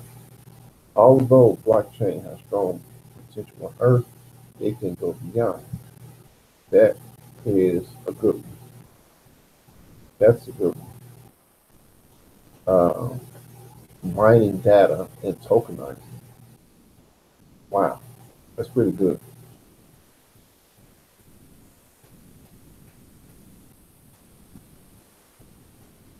Any comments? I figured this was right up your alley, especially with the class that you're taking and the topics that we've been discussing. You're in the right place at the right time. Yeah. Now, my thing is, how are they using blockchain to um, for space? How are they putting that to putting those things together? You figure if you're gonna mine asteroids and things of that nature, someone has to put some kind of claims on it, right? Mhm. If you're gonna mine something, you really don't want to bump into another operation that's actually trying to get to the same destination as you. So, Mhm. and we don't know what's on these asteroids per se. I mean, they're not going to share the information with us. But if there was some kind of rare mineral on there, I think the blockchain will authenticate where it came from. Yeah, that's a good point. So you're saying that certain companies can block off quadrants of the asteroid belt, possibly? And if a certain asteroid comes from a certain sector, that's quote unquote theirs to mine?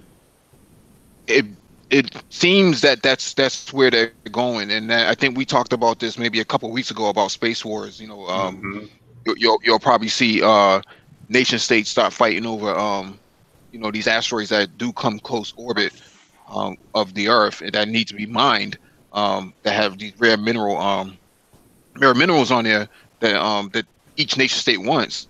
I mean, they're not gonna say, well, today's Tuesday, so maybe Russia could go today. No, the United States is gonna fight that out. Yeah.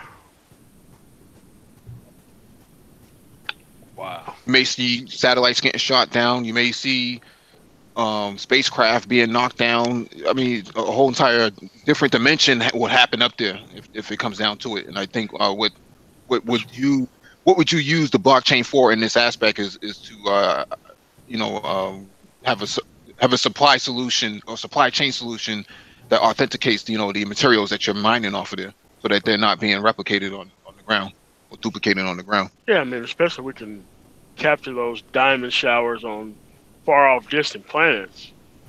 Whew. That would be something that people would, the whole states would fight over. It explains largely, and this more or less starts to explain largely why, or the thought behind creating a space division of the military.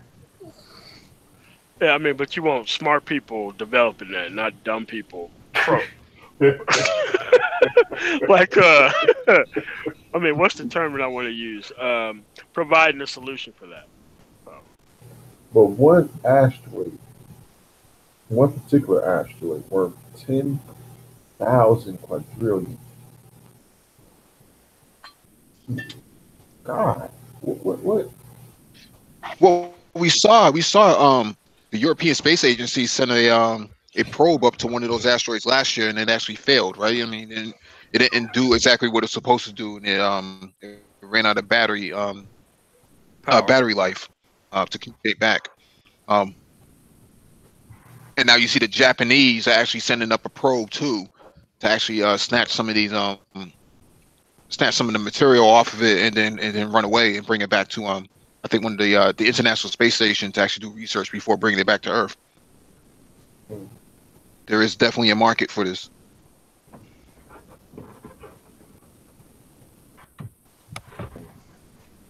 I just want to add one more point that once you start using blockchain technology, what that's going to do is it's going to boost the value of anything that that rides on top of it, whether it's gold or it's diamonds or it's movies or album sales. That stuff is going to boost It's going the to be value a hell of a because lot of you it, can't replicate it. especially from an asteroid. Man, like you gotta. Whew. I mean, we know how mining towns went boom bust. If you have an asteroid that can be safely kind of reined in or be mined out there in space in low orbit, wow, yeah. Don't forget, Jeff Bezos has a company called Blue Origins that's trying to get involved as well. Yeah, low orbit space exploration, right? Yep.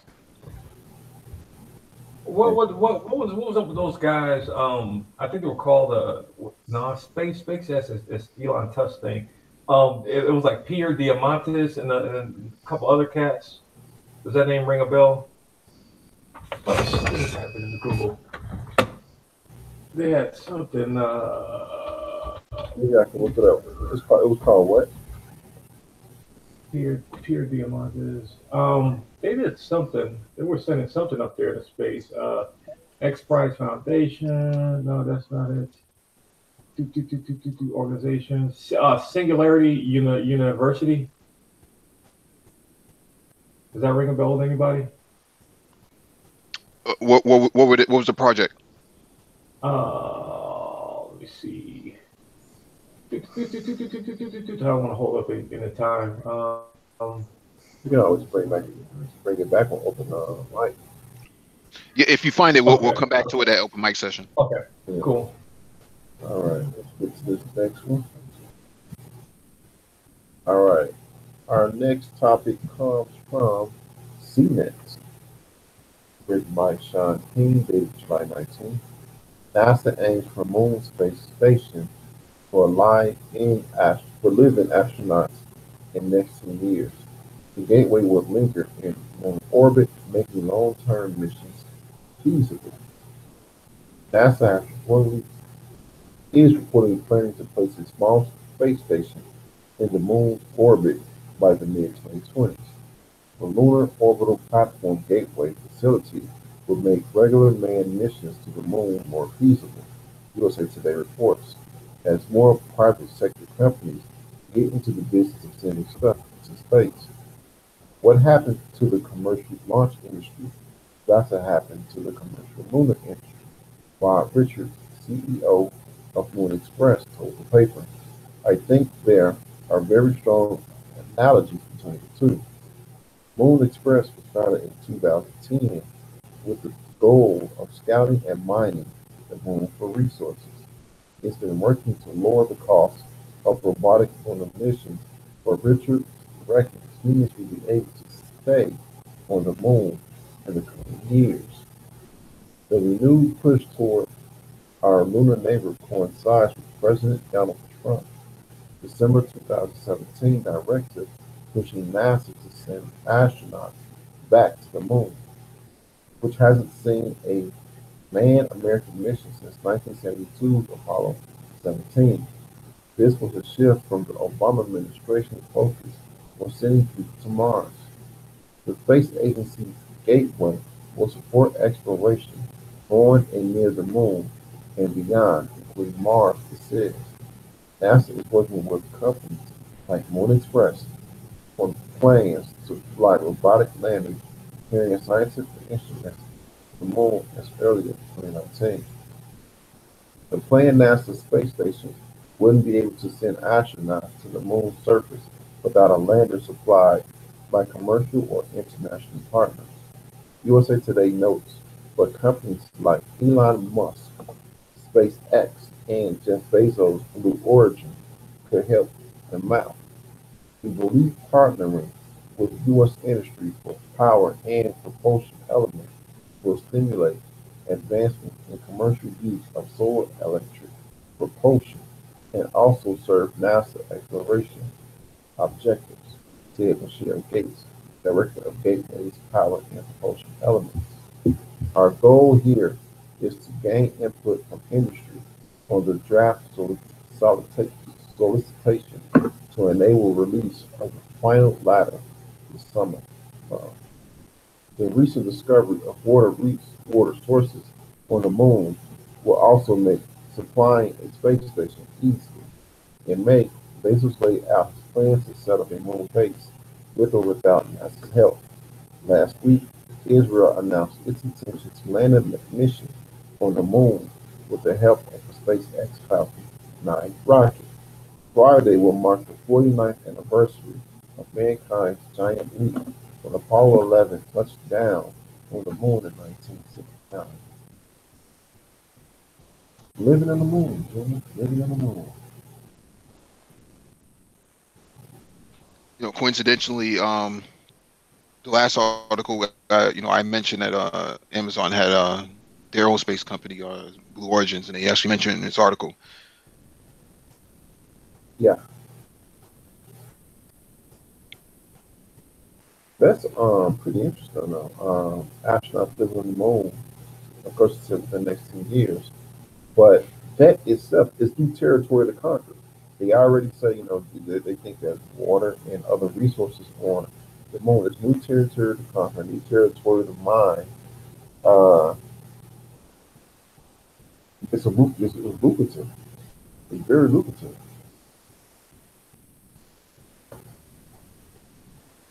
All the more reason why I keep, drilling into people's heads that this is where we need to be going in terms of business and science. Yeah, I agree wholeheartedly. Anybody else?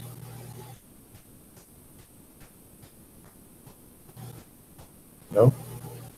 All right. Well, You go to the next article. yeah, I'll go to the next article again. After this, next article will open up for open mic. All right. Our next article comes from Engadget, written by John Fingus, dated 23 hours ago. NASA helps businesses make use of its satellite data. They won't have to scramble to find useful insights from space.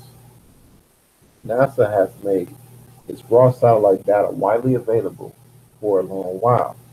Now that it has a privatization-minded leader, though, it's looking to make that data more palatable for the business crowd. The administration has released a remote sensing toolkit that should make it easier to use observational satellite info for commercial purposes, including straightforward business uses as well as conversation and research. The move consolidates info that used to be scattered across dozens of websites and helps you search that unified database for helpful knowledge. You don't have to go to one place for atmospheric studies and another to learn about forests. The kit includes both some ready-to-use tools for making sense of satellite content, as well as the code companies can use to craft their own tools. Easy to see concerns that NASA might downplay purely scientific uses of its data as a result. Still, this might be overdue. The earlier approach may have offered massive amounts of content, petabytes, NASA said, but there was no one repository where you could find everything you needed. This could encourage more use of that data for all purposes, not just for companies hoping to make a profit. Yeah, this is all more. You're gonna see a lot more people mining that data for tools for good information in order to make niche companies in space exploration.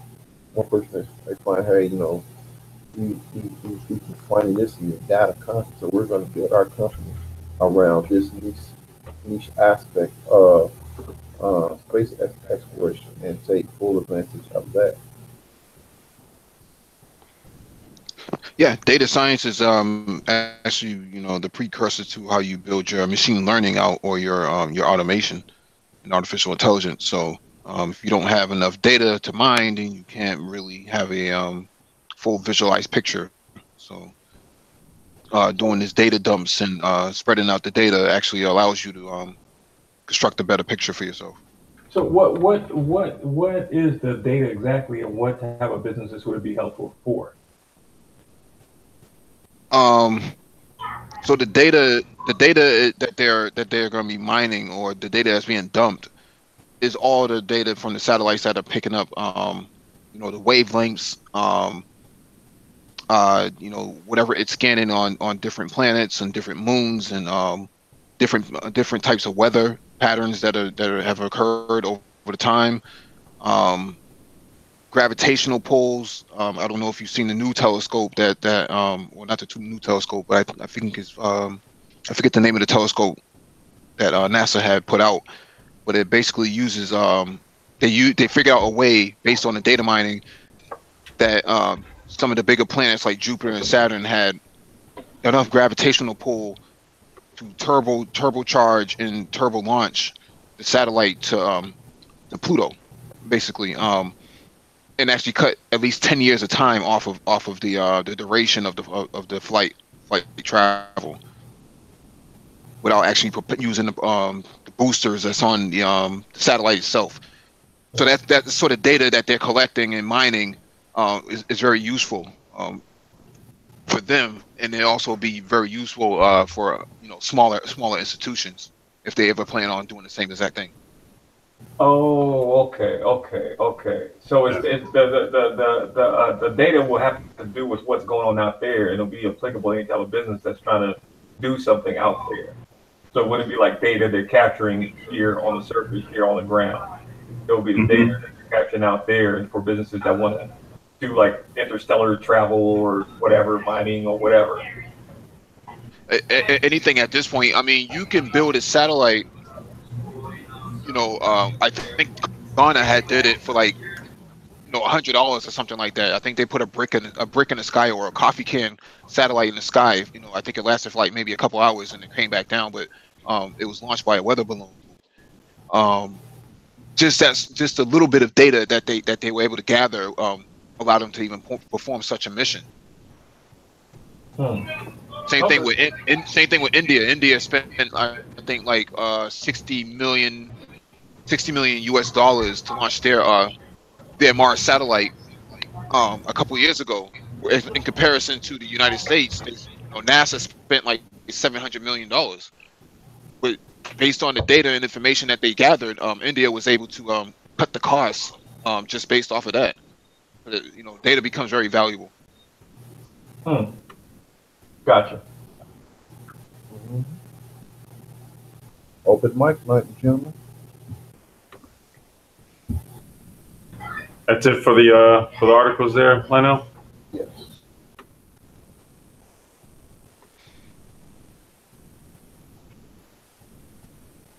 Well, I'll dive into my blockchain classes right now. I'm taking a blockchain class on EDX right now, and in the third week.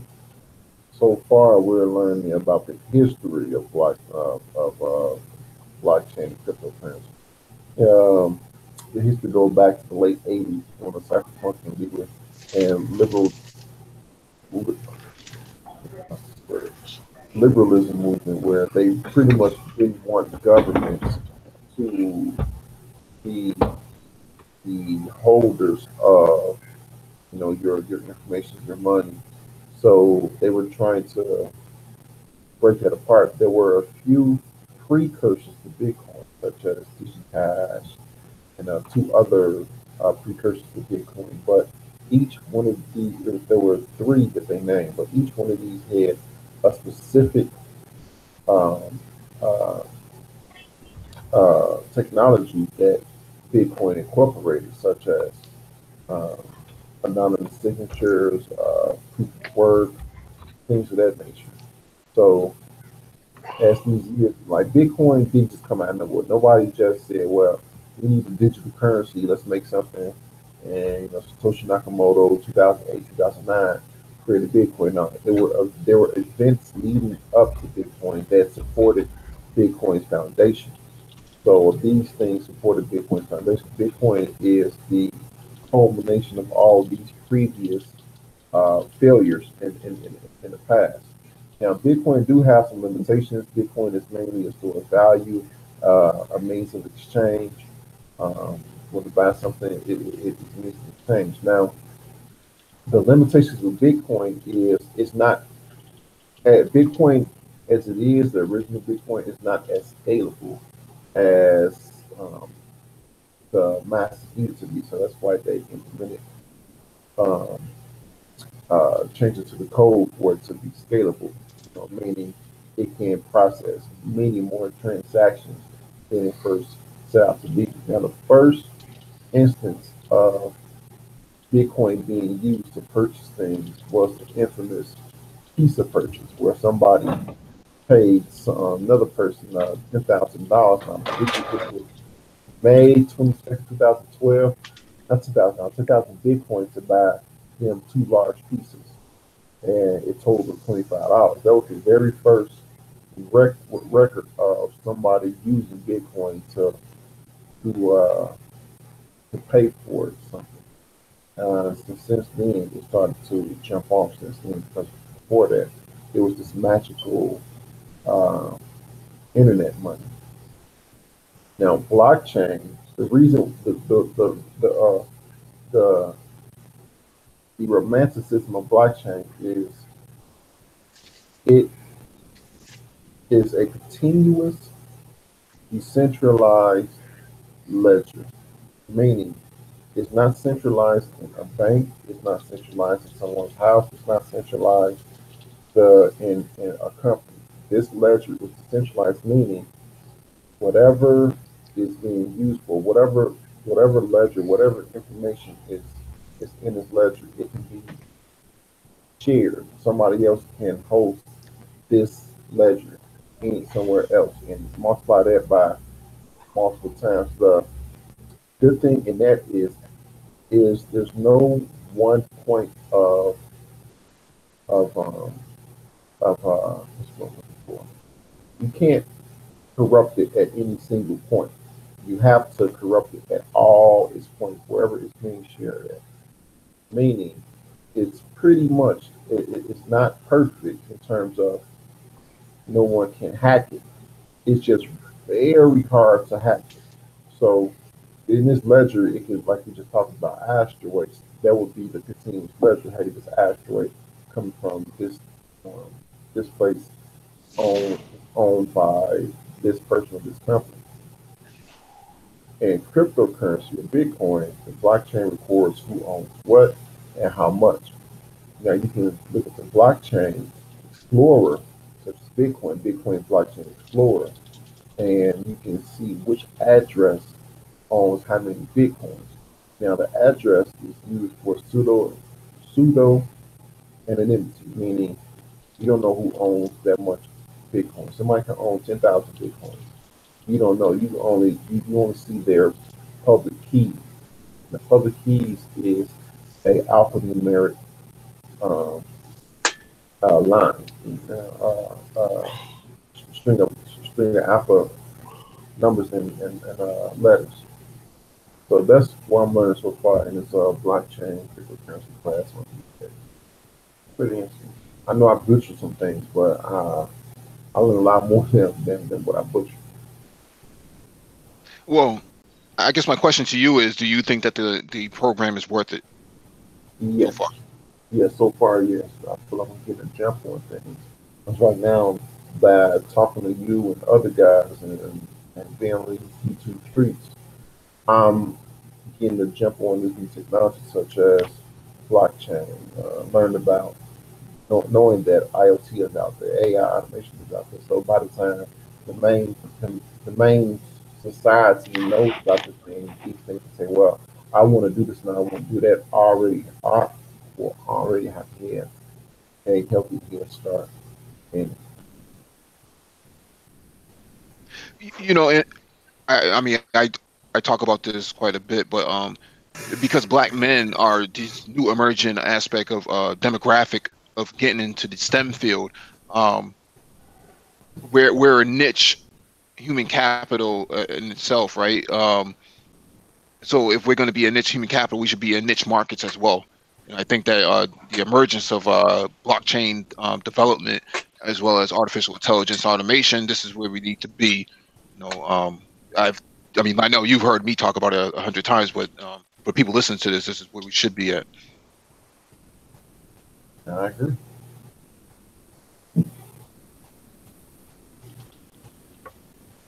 Oh yeah, yeah. Totally. You know, as far as pursuing those high value skill sets, you know, that's just an all around good move.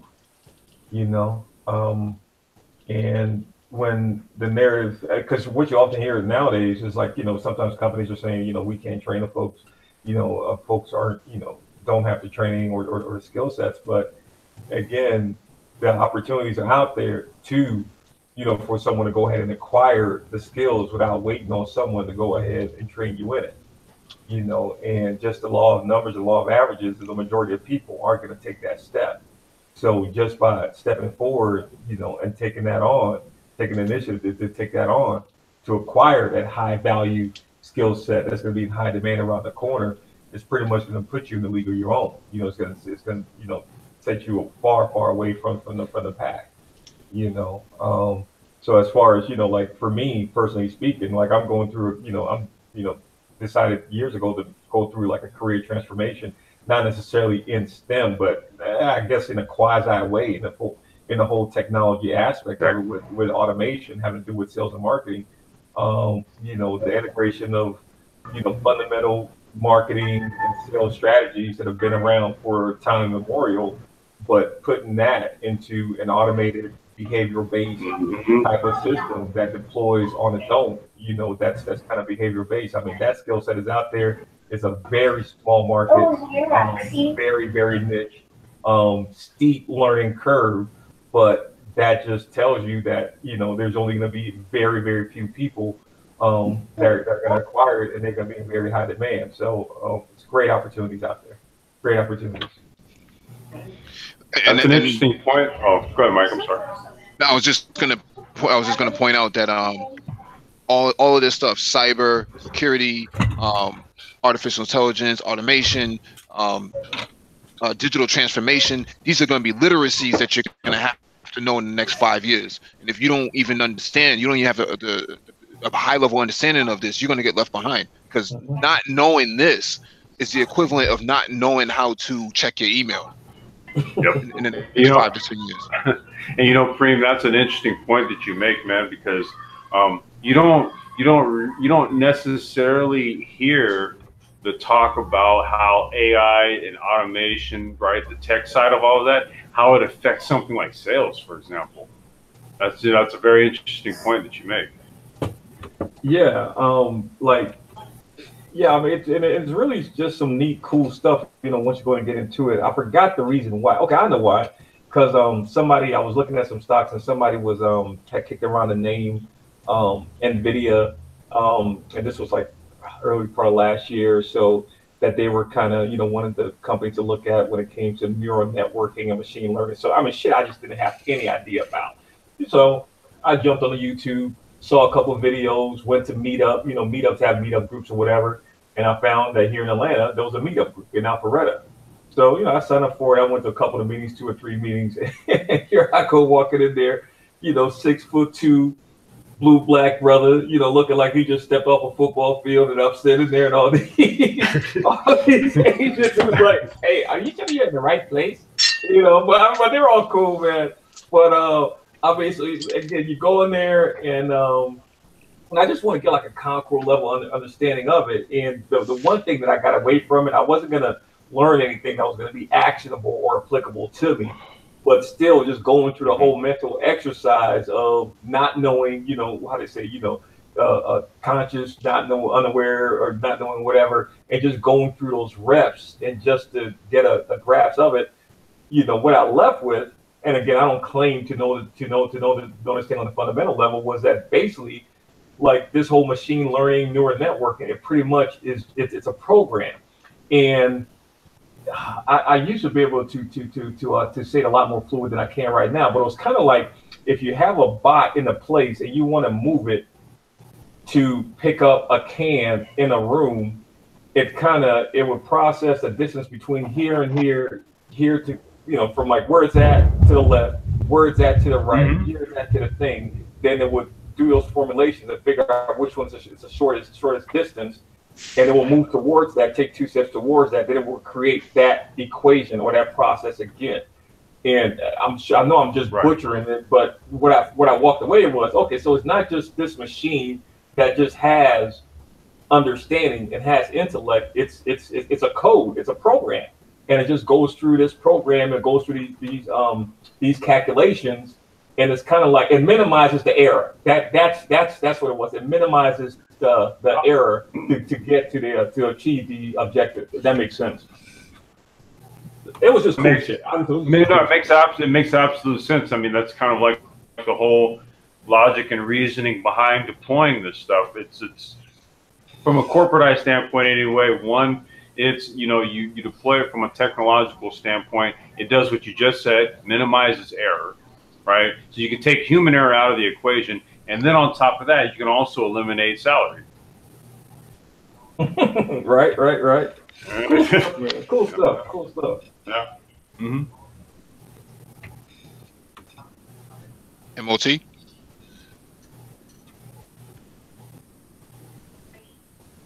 I'm good. Let's roll to the next one.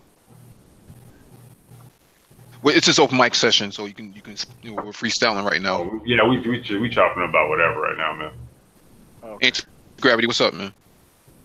Oh, look who decided to show up. Hey, it was good, guys. Hotep.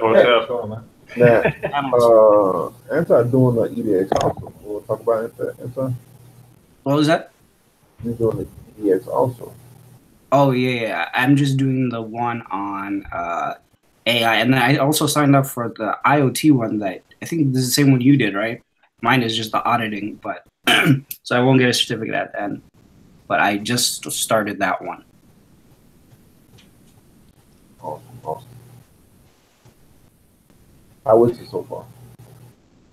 You know, and somebody correct me if I'm wrong. I was watching. There was something about Jeff Bezos, and they showed an interview that I think he did with 60 Minutes, like back in the 90s.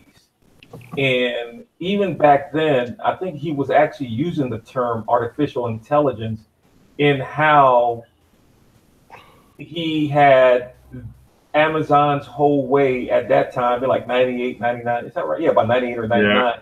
They would look at what other people bought, so that you may want to be interested in this too thing, or other people who bought this too. That in and of itself was quote unquote AI or artificial intelligence even back at that point. It was machine learning. It's called machine learning. Okay, my bad. Okay. I think that's been around since machine learning will be the precursor to that. Right? 80s, 90s, somewhere around that time. Is that right? Yeah. It was like when he first got off. I mean, he had a full head of hair. He was a young kid, you know, and he was, and he actually used either one of those, you know, the same exact term, you know, and how that algorithm kind of makes those suggestions to people, you know. But I know. Go ahead. To be clear, machine learning actually is algorithms and based on the data that is fed to it, and then artificial intelligence would be the human decision aspect.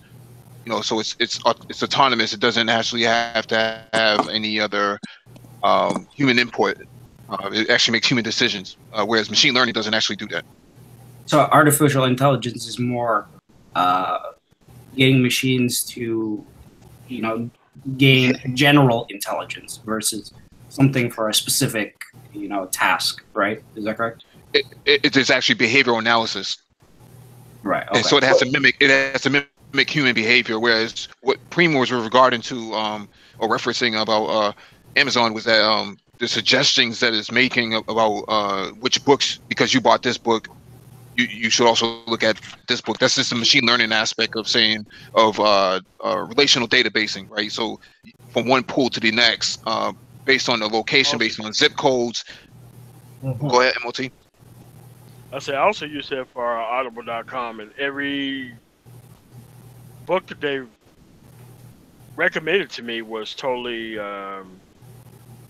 within the line of what I needed. So I, rather than have a couple books, I have a couple hundred books to look at, and they're all kind of on the wavelength. So that's pretty good. I mean, because even on Amazon I get recommended products, and it's the same way. And if I can order it, and it could be. Oh, I think he got kicked off. Oh, I was gonna say we think we just lost him. Well, I think the biggest pioneering in that field came with what was Spotify's precursor, or it might have been even Spotify itself with music curation. Was that Napster? No, I don't know. I think it might have actually been Spotify. I think Spotify might have been the trailblazer, but when it comes to like music curation, it's gotten to a point now that it seems to almost get you where you upload or download whichever songs, and then it curates it to almost your exact taste. You know what? Since you said that, when I'm on YouTube, I got to be careful what videos I click on, because I know if I click on certain videos, videos with the attractive thumbnails or the attractive titles, I got to be careful what I click on, because if I click on it, it's going to feed me those type of videos.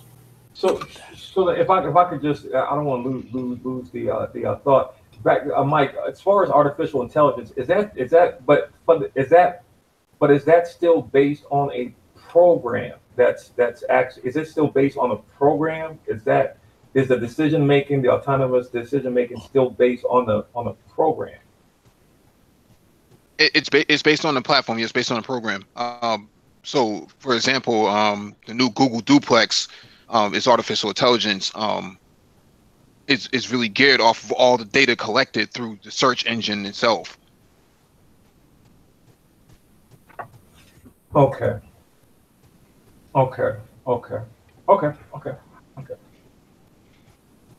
So it can actually call your phone, right? So it'll actually call your phone based on your number, based on your GPS location, based on the activity of where you walked and the environment that you're in. It may pitch, shea butter at you and over the phone, and it may say, "Oh, we have you can get a 2-for-1 deal," and you really think you're talking to an actual human, but that's really the artificial intelligence aspect of it. What is Google Duplex supposed to be? What was that, Lino? When is Google Duplex supposed to be released? It's already been released. Yeah, it's in beta form right now. Then again, most of Google's products are in beta anyways. You know what? I'm not gonna touch that. Okay, cool. Oh, what were you saying earlier, MOT, before you dropped out?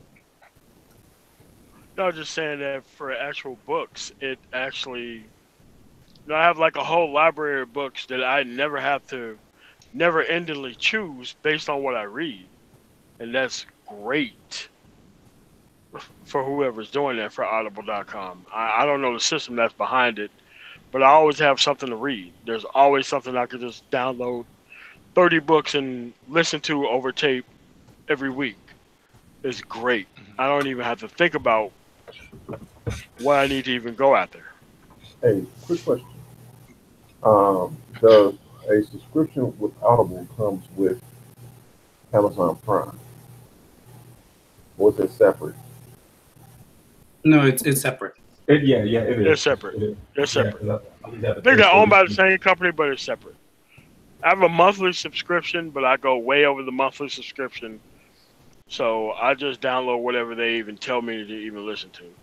So whenever I'm traveling, which is I travel a lot, that's all I do is on my phone up all day is listening to books on tape. different types of information. Now, is it a situation where even though you're not consciously listening to it, you subconsciously soaking it in? You said consciously listening to it. I missed the last part. Well, with the books you listen to, Yes. is it a situation? You say you constantly listen to the book. Is it a situation where even though at points in time you're not consciously listening to the book, like listening to every word, you're subconsciously soaking in the information? Well, not necessarily, because I'm always double booked. If I'm doing something else, like working out or anything else, I'm also listening to a book on tape. But I also keep a notepad by me at a specific marker point because I have my Audible connected to a screen inside the place where I'm at. So I have a screen looking at the actual minute marker, and if I hear something that is super good information, better than the other information that I'm listening to at the time, I could be able to write down that minute marker or the information that is listened to, and I'll pause it. Does that answer your question, or does that come anywhere near, anywhere close? Actually, what you said is useful. Because you said you constantly get to listen to the books, and I thought it was certain points of you listen to any book, you'll find yourself maybe zoned out a minute, but then it'll say something and it'll catch your attention. That's not at all. Okay, because that would be like an example. You're not consciously listening to it, you're subconsciously listening to it, and something is said and you jump. So that's why I asked that. Yeah, I mean, so it's like me. I'm constantly looking for books to find people who are dishonest. So I read a lot of books from ex-CIA officers, ex-FBI officers, anything that has to do with military intelligence, anything that has to do with interrogation. Those are the type of books that I listen to. And most of this shit is the same shit that you would hear from cause I used to be a cop. So any of this stuff is most of the same stuff that you hear from anyone else. But if you hear something that you haven't heard before, I would like, bam, stop this marker right here. Between this time period, I need to go relook at this. That's kind of how it is. I think this is it's a pretty new book by Malcolm Nance. I think he used to be former CIA, plot. Yeah, he's a black guy. Yeah. Plot to destroy democracy, something like that. Yeah, I've listened to that. I have that in my library. Oh, what'd you think about that book? I was thinking of getting it, but I'm more of a shock doctrine guy, but he's not off from what the CIA's actual mission is, or the State Department's actual mission is. So he's not off by a lot. Did you think there was anything in there that was particularly, noteworthy or different from what's already been said about kind of like the Trump-Russia thing? It's kind of all kind of related to it. I mean, this is why no one should have seen this stuff really with the power that the evangelical base has in this country. Nothing. I mean, it should have happened during the George W. Bush time frame, according to the CIA. This should have been happening to the George W. Bush time frame. But since he had a father who was the head of the CIA, it didn't happen. But this has been predicted by military intelligence for years. It's just that we now see everything that they have been predicting for a while happen under this guy. And you even have people who fought the Cold War for 40 years who are upset, but they can't say anything because they tied their boat to the kind of conservative kind of platform, and they can't say anything because they don't want the other side to come to power. But they do want what's in power to get out of power, but they don't want to lose their standing by coming out against it. It's like James Comey should be in prison. Not on the internet tweeting. Fuck that dude. Like, Like that dude did exactly because James Comey. I mean, are we getting off topic? I mean, are we far afield? Can I talk about this? Well, I think keep it brief. We want to stay with the technology aspect. All right. James Comey knew that Trump was under investigation. He knew this before he came out with the Hillary thing in June, and he knew it when he came out with the October surprise in October. So for this guy to be coming out now and trying to play this both sides media game, dude, I'm sorry, dude. You need to shut the fuck up and sit down because you fucked up the election, even though you knew this dude was under investigation. So that's all I got to say about that because I can't go into any more detail. Okay. It'll be going way off field. All right. Okay. That's interesting. I'll definitely check out that book. Yeah, you should. I know. When is your when is your graduation date or your completion date? I think it's August 19th. Oh, that's right on time. You said August 19th? Mm-hmm. Yeah. And I'm getting to a rhythm of taking classes. I'm getting to a rhythm.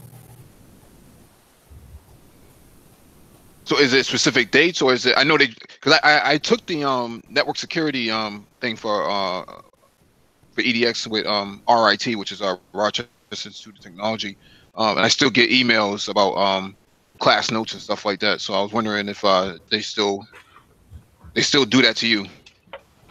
Well, I get other than the not required, but the suggested reading, they in the blockchain one, they invite me to join a UC Berkeley Slack group talking about blockchain.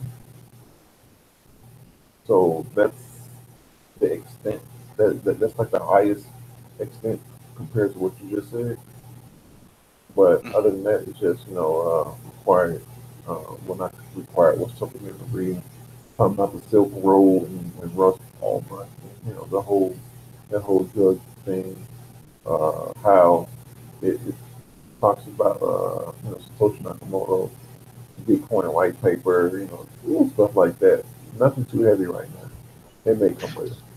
They talking about Silk Road from a case study aspect. Yeah, right. There was I should have sent out the link. There was a story of talking about Silk Road. It's a two-part story, and how he got life.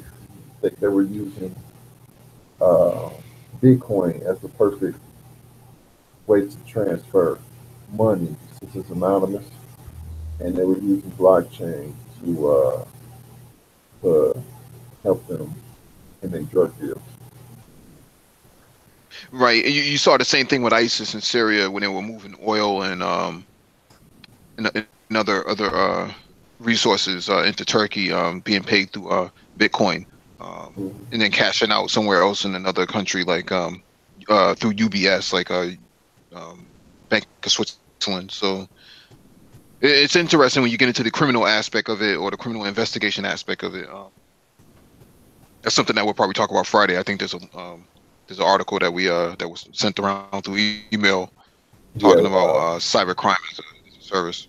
Yeah, how to catch a Bitcoin. I read the story in Fortune magazine. I found it online something around.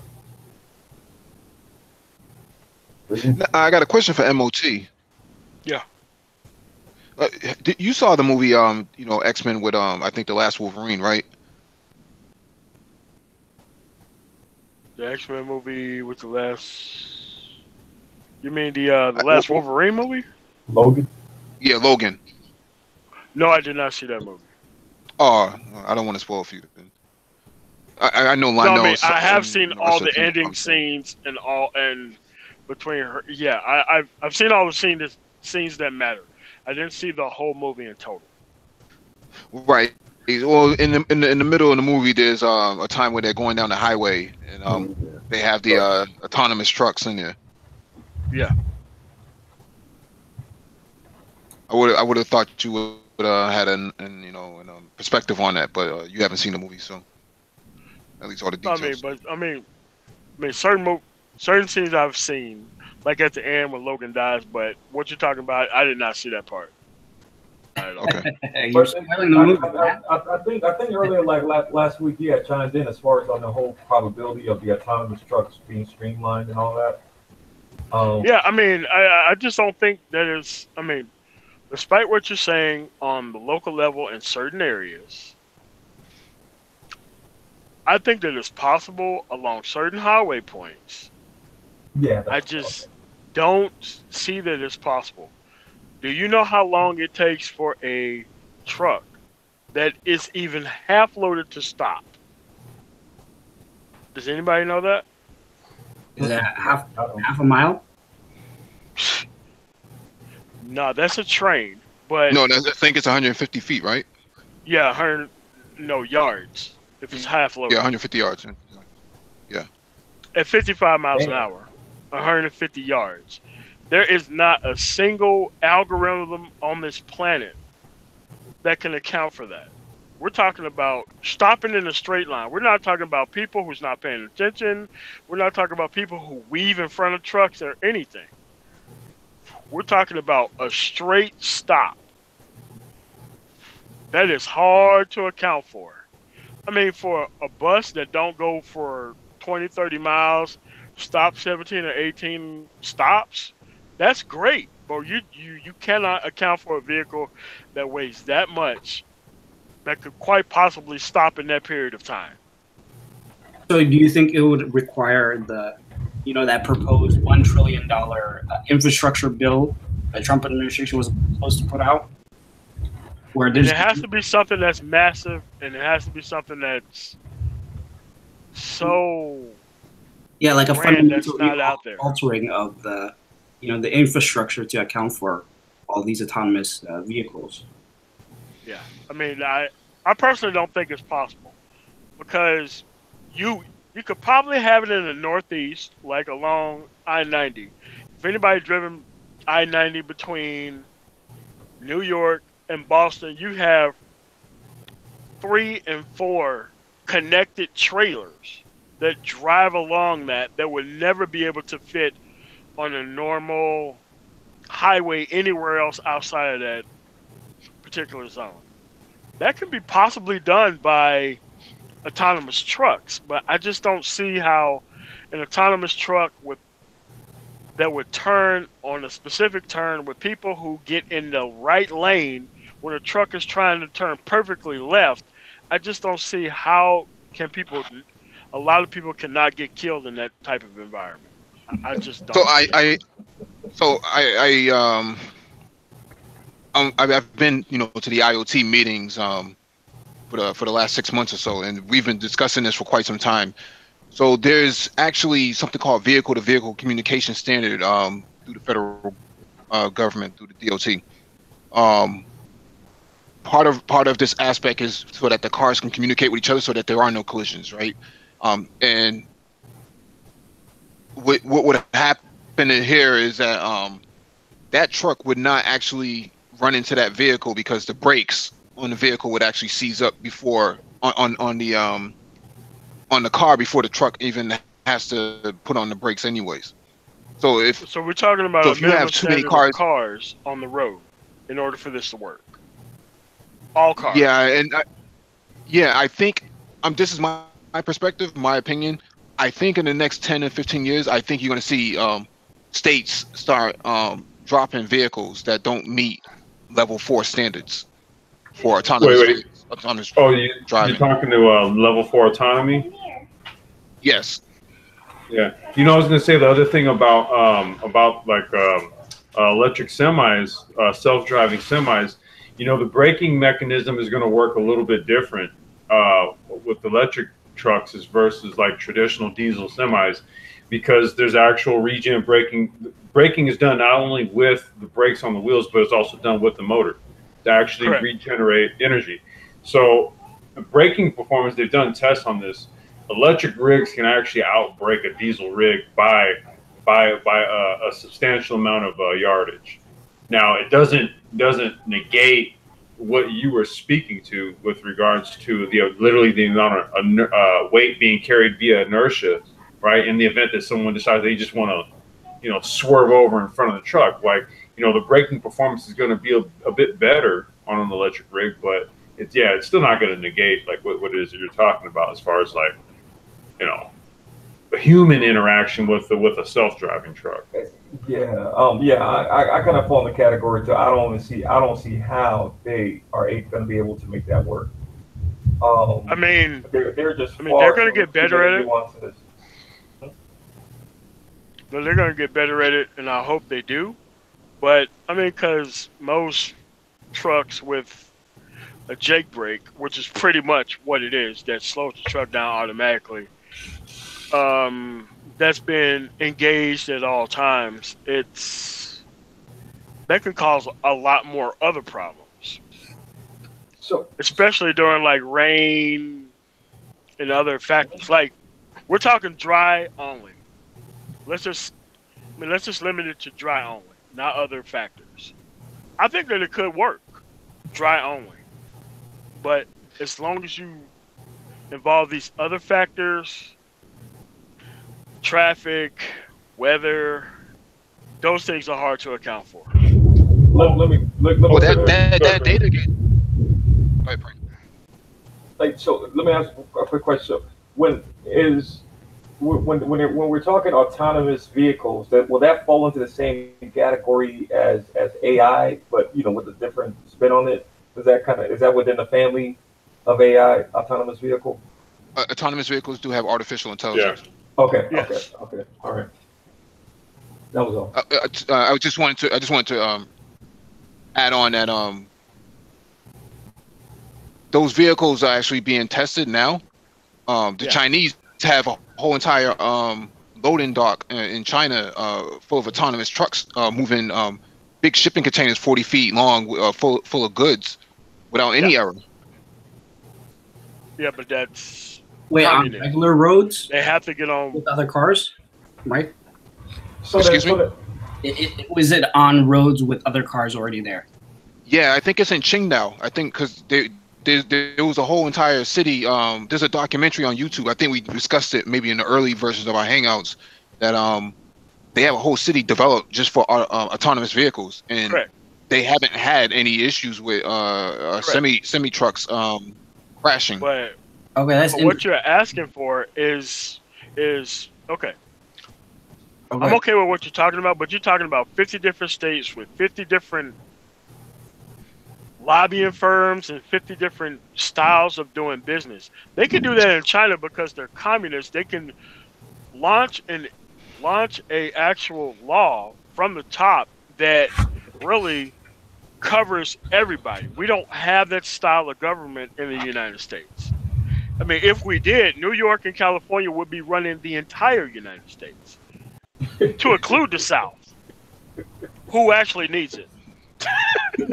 Weed and it'll be cannabis and bright lights for everybody. Yeah, exactly.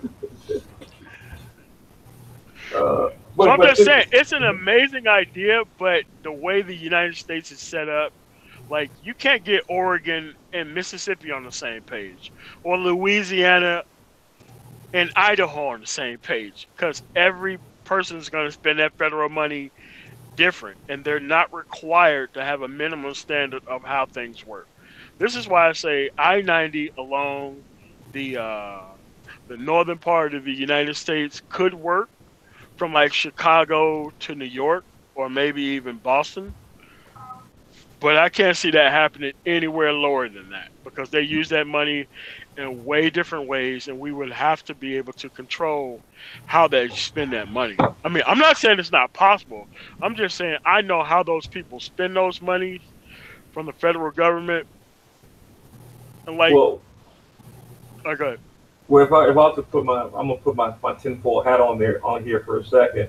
Well, maybe that's one of the benefits of why folks, some folks, especially the tech sector, they push for the whole bringing in the whole socialist type of regime or candidates like that, because with one swipe of a pen they can make certain things mandate across the whole country.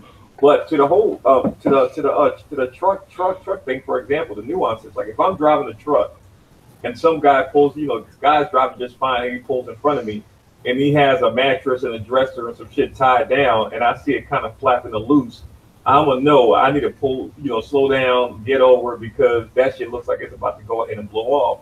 Versus if you have an autonomous truck, and let's say a bed flies off of something and lands in a roadway, will the sensors on that truck be able to detect a mattress or a dresser on the road that could just, Jesus, make it? I hope so, because I can't account for it, and I'm driving on the road most of the time when I am driving. It uses LiDAR. So you have LiDAR, and then you have these cameras. I think we discussed this maybe a few weeks ago about the Baidu. I think that's the name of the product for the autonomous shuttle buses in University of Michigan. And it has enough. Oh, I just want to finish up this last thing.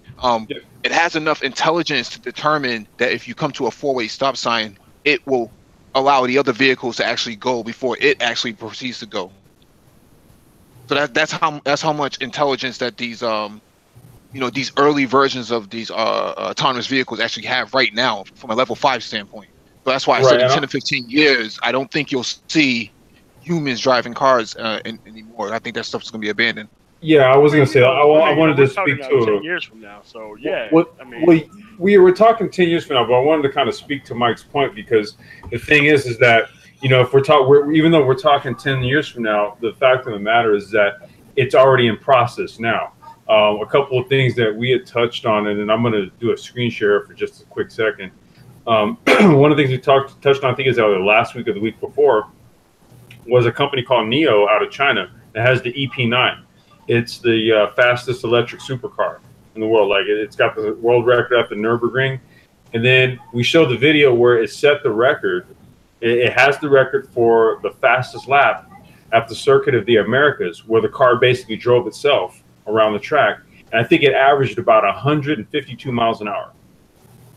Okay, so they were showcasing. You got to realize too, man. There's a lot of like holding back on the tech. You got companies like Biden. There's a bunch of companies coming out of China that have tech that they've showcased it in certain venues, but largely it's not on the radar of the average American consumer.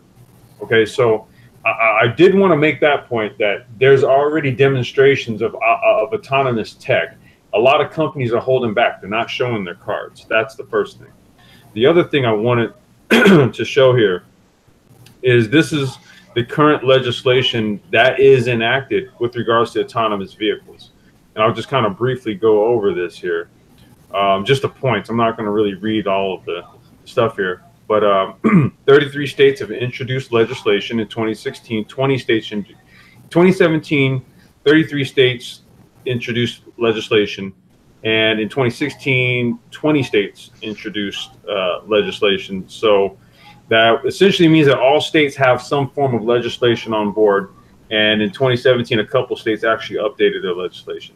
16 states introduced legislation in 2015, up from 12 states in 2014, 9 states and DC in 2013, and 6 states in 2012. See, so back in 6 years ago in 2012, there were already 6 states that had some legislation on board about autonomous vehicles.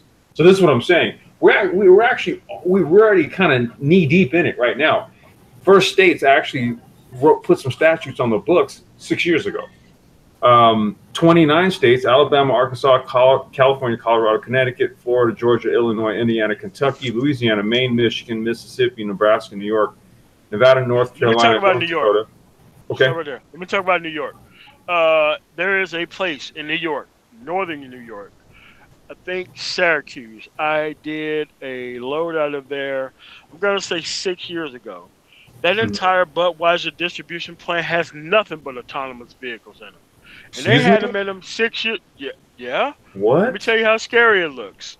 It looked like the Matrix. Once you went in, all the trucks got loaded automatically. There were probably 3 people working there, and there was probably 150 vehicles working autonomously. Without the help of people. Like, I know what you're saying, but we're talking about one specific facility. We're talking Budweiser.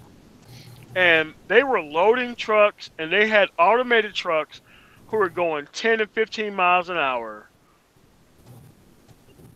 loading trucks, moving trailers automatically from the actual dock to the actual place where people picked up truck. This is how I picked up my trailer 5 or 6 years ago when I didn't have a company. Mhm. They're doing still things at that level. So I know what you're saying, that they could just ratchet this shit up and they ain't got to use people, period. So I know, especially in upstate New York, how Budweiser's doing things. And it is impossible to think that they don't have that plan for the rest of the country. Yeah. I'm just bugging out that they were doing it that long ago. That's a trip. They was doing it that long ago. 6 Wow. years ago. Dude, I'm telling you, you walk in, you cannot stand within certain areas, and those, you see driverless forklifts and everything else just driving around doing everything automated, from creating the beer to manufacturing it to automatically Bottling. shift, everything. People, like I said, this was a building that was probably 50 stories, and they had nothing but maybe 5 or 6 people inside of it who was overlooking these things going at very slow paces, loading everything. Well, you know what's interesting? I think Lionel brought this up maybe a couple weeks ago, but he went to the VA and he said that there was robots there, 10 years ago. Yeah. Yes, there were. Yeah. Yes, there were. Yeah. And they're all over Colorado where I'm at right now. Like, you walk in, you scan your finger, dude. It's amazing. But the Colorado VA is kind of like a decade ahead of most other VAs, because we have probably the greatest concentration of veterans in the country in Denver, Colorado. Wow. I know, Homeless or otherwise. The robots, I'm pretty sure you've seen them. They deliver supplies. They deliver medicine. Yeah, everything. I'm telling you, it's totally crazy. Like, dude, they built like a $2 billion facility. It got done like 3 years ago, and you can go get help 24 hours a day in Aurora, Colorado, for if you're a veteran. I didn't know There's Colorado hit that high concentration of veterans. I thought it would be like Florida or some of these southern states. No. Louisville is second. And I did go to that VA facility, but once they legalized marijuana, like, everybody kind of went to Colorado. Dude. I mean, let's keep it real. Like, that's how it worked. You said And Louisville, Kentucky? Yep.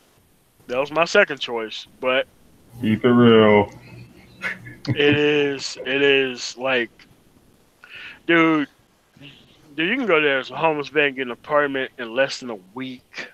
Wait, in As a homeless Colorado? person in Colorado. Aurora, Colorado, to be specific. And they're already doing the actual automated stuff with the container homes and all. Dude, that's what they stay in out there. And we're not talking about shitty container homes. We're talking about The nice up-to-date. ones? Yeah, no. We're actually talking about the nice ones. Yeah. Yep, so they're already doing that.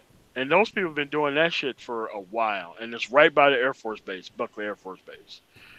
So if you want to look at... Go ahead. No, I was just going to say that we read an article, I think, on one of our first Hangouts, that they're estimating that by 2020, by mid-2020, 600,000 service-level jobs will be gone in the United States. 600,000. Yes. And if you want to look at it in Chicago, Illinois, especially in upstate areas. You walk into a McDonald's, there is a kiosk, not people, kiosk, where you type in your order. There is maybe 3, maybe 4 people back there that work regimented to fulfill those orders. They don't have a place full of people. You walk in, there's a kiosk, and boom, you type your stuff in 5 minutes you have your order. So this stuff's already here. I was gonna say, they done that to like the McDonald's, like basically all over Cali, man. All of them got that damn kiosk in there. Yeah, and we're talking about one area of town. They're just waiting for the perfect moment to roll it out. I'm not saying it's hypocritical to my point that I was making below. I'm just saying that in other areas in manufacturing, they have already far surpassed everything that we've already talked about years ago.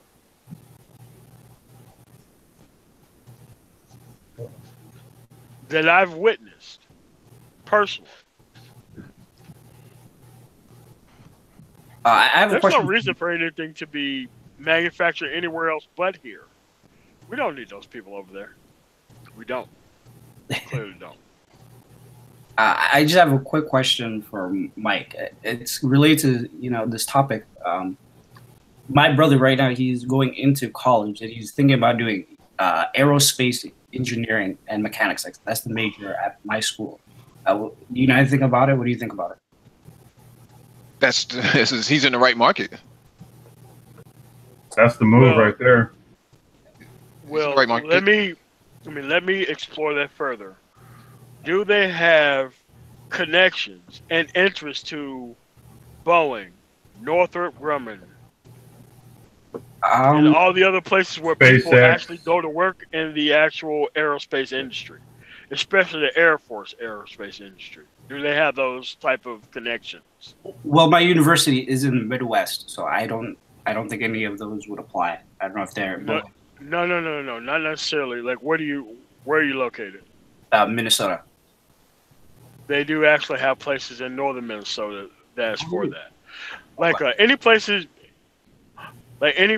that is nationwide that have Lockheed Martin, Northrop Grumman, Boeing, and probably like 26 other names of companies that could really use people who graduate out those programs is great. Because the thing is, you can't work in that industry most times unless you have a top secret clearance. And you got to have the people who come out of college who have like the correct background to get those top secret clearance to go with those actual degrees. Okay. Well, that's the thing. So I would just follow up and say that by the time he graduates, you're going to see a massive explosion of drone companies that's going to be coming out of China and South Korea. That's going to require guys like him to come on board because they're building bigger drones than what you see now in these toy stores. I think China just had a drone festival last week that was streaming live on YouTube. These big ass drones that just used for like crop irrigation on farms and other aspects of search and rescue operations, dropping what do you call that, life jackets and rubber rafts, inflatables and stuff like that. So it doesn't necessarily have to be Boeing and some of these major top tier 1 players that MOT was referring to, but you're going to see a whole lot of other smaller companies that just spin off from these bigger ones. That's going to require the background that your brother's going to have. Right, and I mean, I think it's a good deal. I think it's an amazing deal that there are actual programs that are geared toward this, because this wasn't there.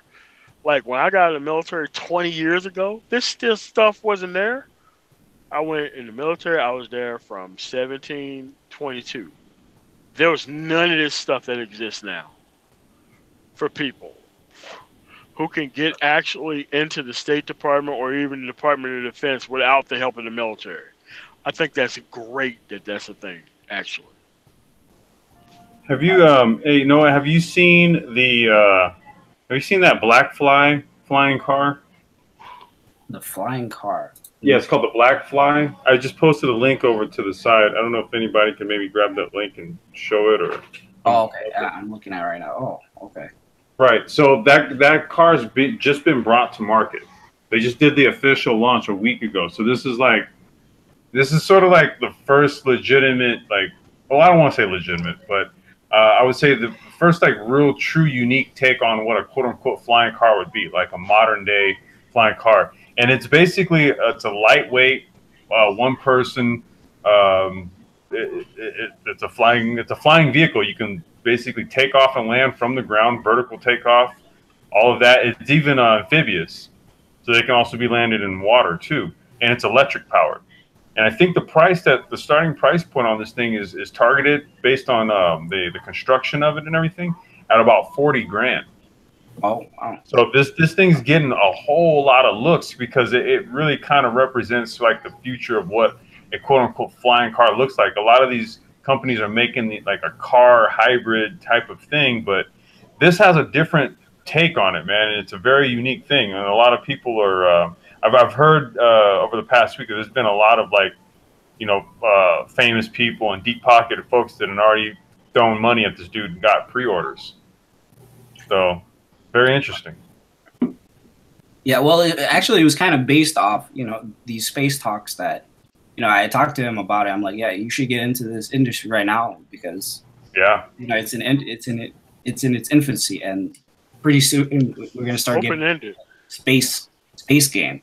So they're gonna need aerospace engineers, right? So I was like, take a look at this, And then he was worried about like the math component of it. I'm like, to be honest, he's better at math than me. So I just don't need to, just practice, do your problem sets. You should be straight. You could always knock out his core classes at community college. I mean, yeah, seriously, right. Please do that first. Like, I mean, anything you can get, like any degree that I've taken, dude. I've taken all my classes at Community College of Aurora or Community College of Denver. Dude, if you can do that and take the core classes at the other schools, that's what the actual community colleges are for, is to save you money. Right. I mean, because it doesn't matter where you go, it matters where you graduate. It matters what transfers over, where you graduate. Right. And particularly for example, I went to the University of Minnesota, and those entry-level physics, chemistry, math classes, I saw them deliberately make it extremely difficult just to, weed out people. That's what the kind of the upperclassmen used to call it, the weed out classes. That's where all the people who wanted to go into medicine and engineering, got their hopes crushed. It was in intro chemistry. I was just going to say that EDX does have a aerospace program on there. Noah, and anybody else that's interested, I know could probably share his screen if he clicks on the link. That EDX is something else, man. Yeah, I mean, keep in mind these are tier 1 schools dumping their courses onto onto the internet for free. So you're getting a degree, at a fraction of the cost that you would have. I mean, like, most of the stuff I learned was going to the Harvard School Library and doing that stuff to help my business, even though I've never been to Harvard. Like, I'll tell you, man, dude, there's always great information out there. You just got to be able to find it, kind of terraform it, and make it into your own within the industry that you're in. And that's why I push back against people who say you have to. I'm not going to get into it right now, but we'll talk about that in offline. But I definitely get a little irritated with people who want to say you got to sell drugs, because that's just I don't want to get into it right now. Are you serious? But I know. Yeah. Let's get into the offline. Thank you all for visiting Patient Technology. Wednesday, we got a double header for you all. We have both our geopolitics, and on the web is power. We have business chat, so tune in Wednesday, and we'll check you all later. All right, family, peace out.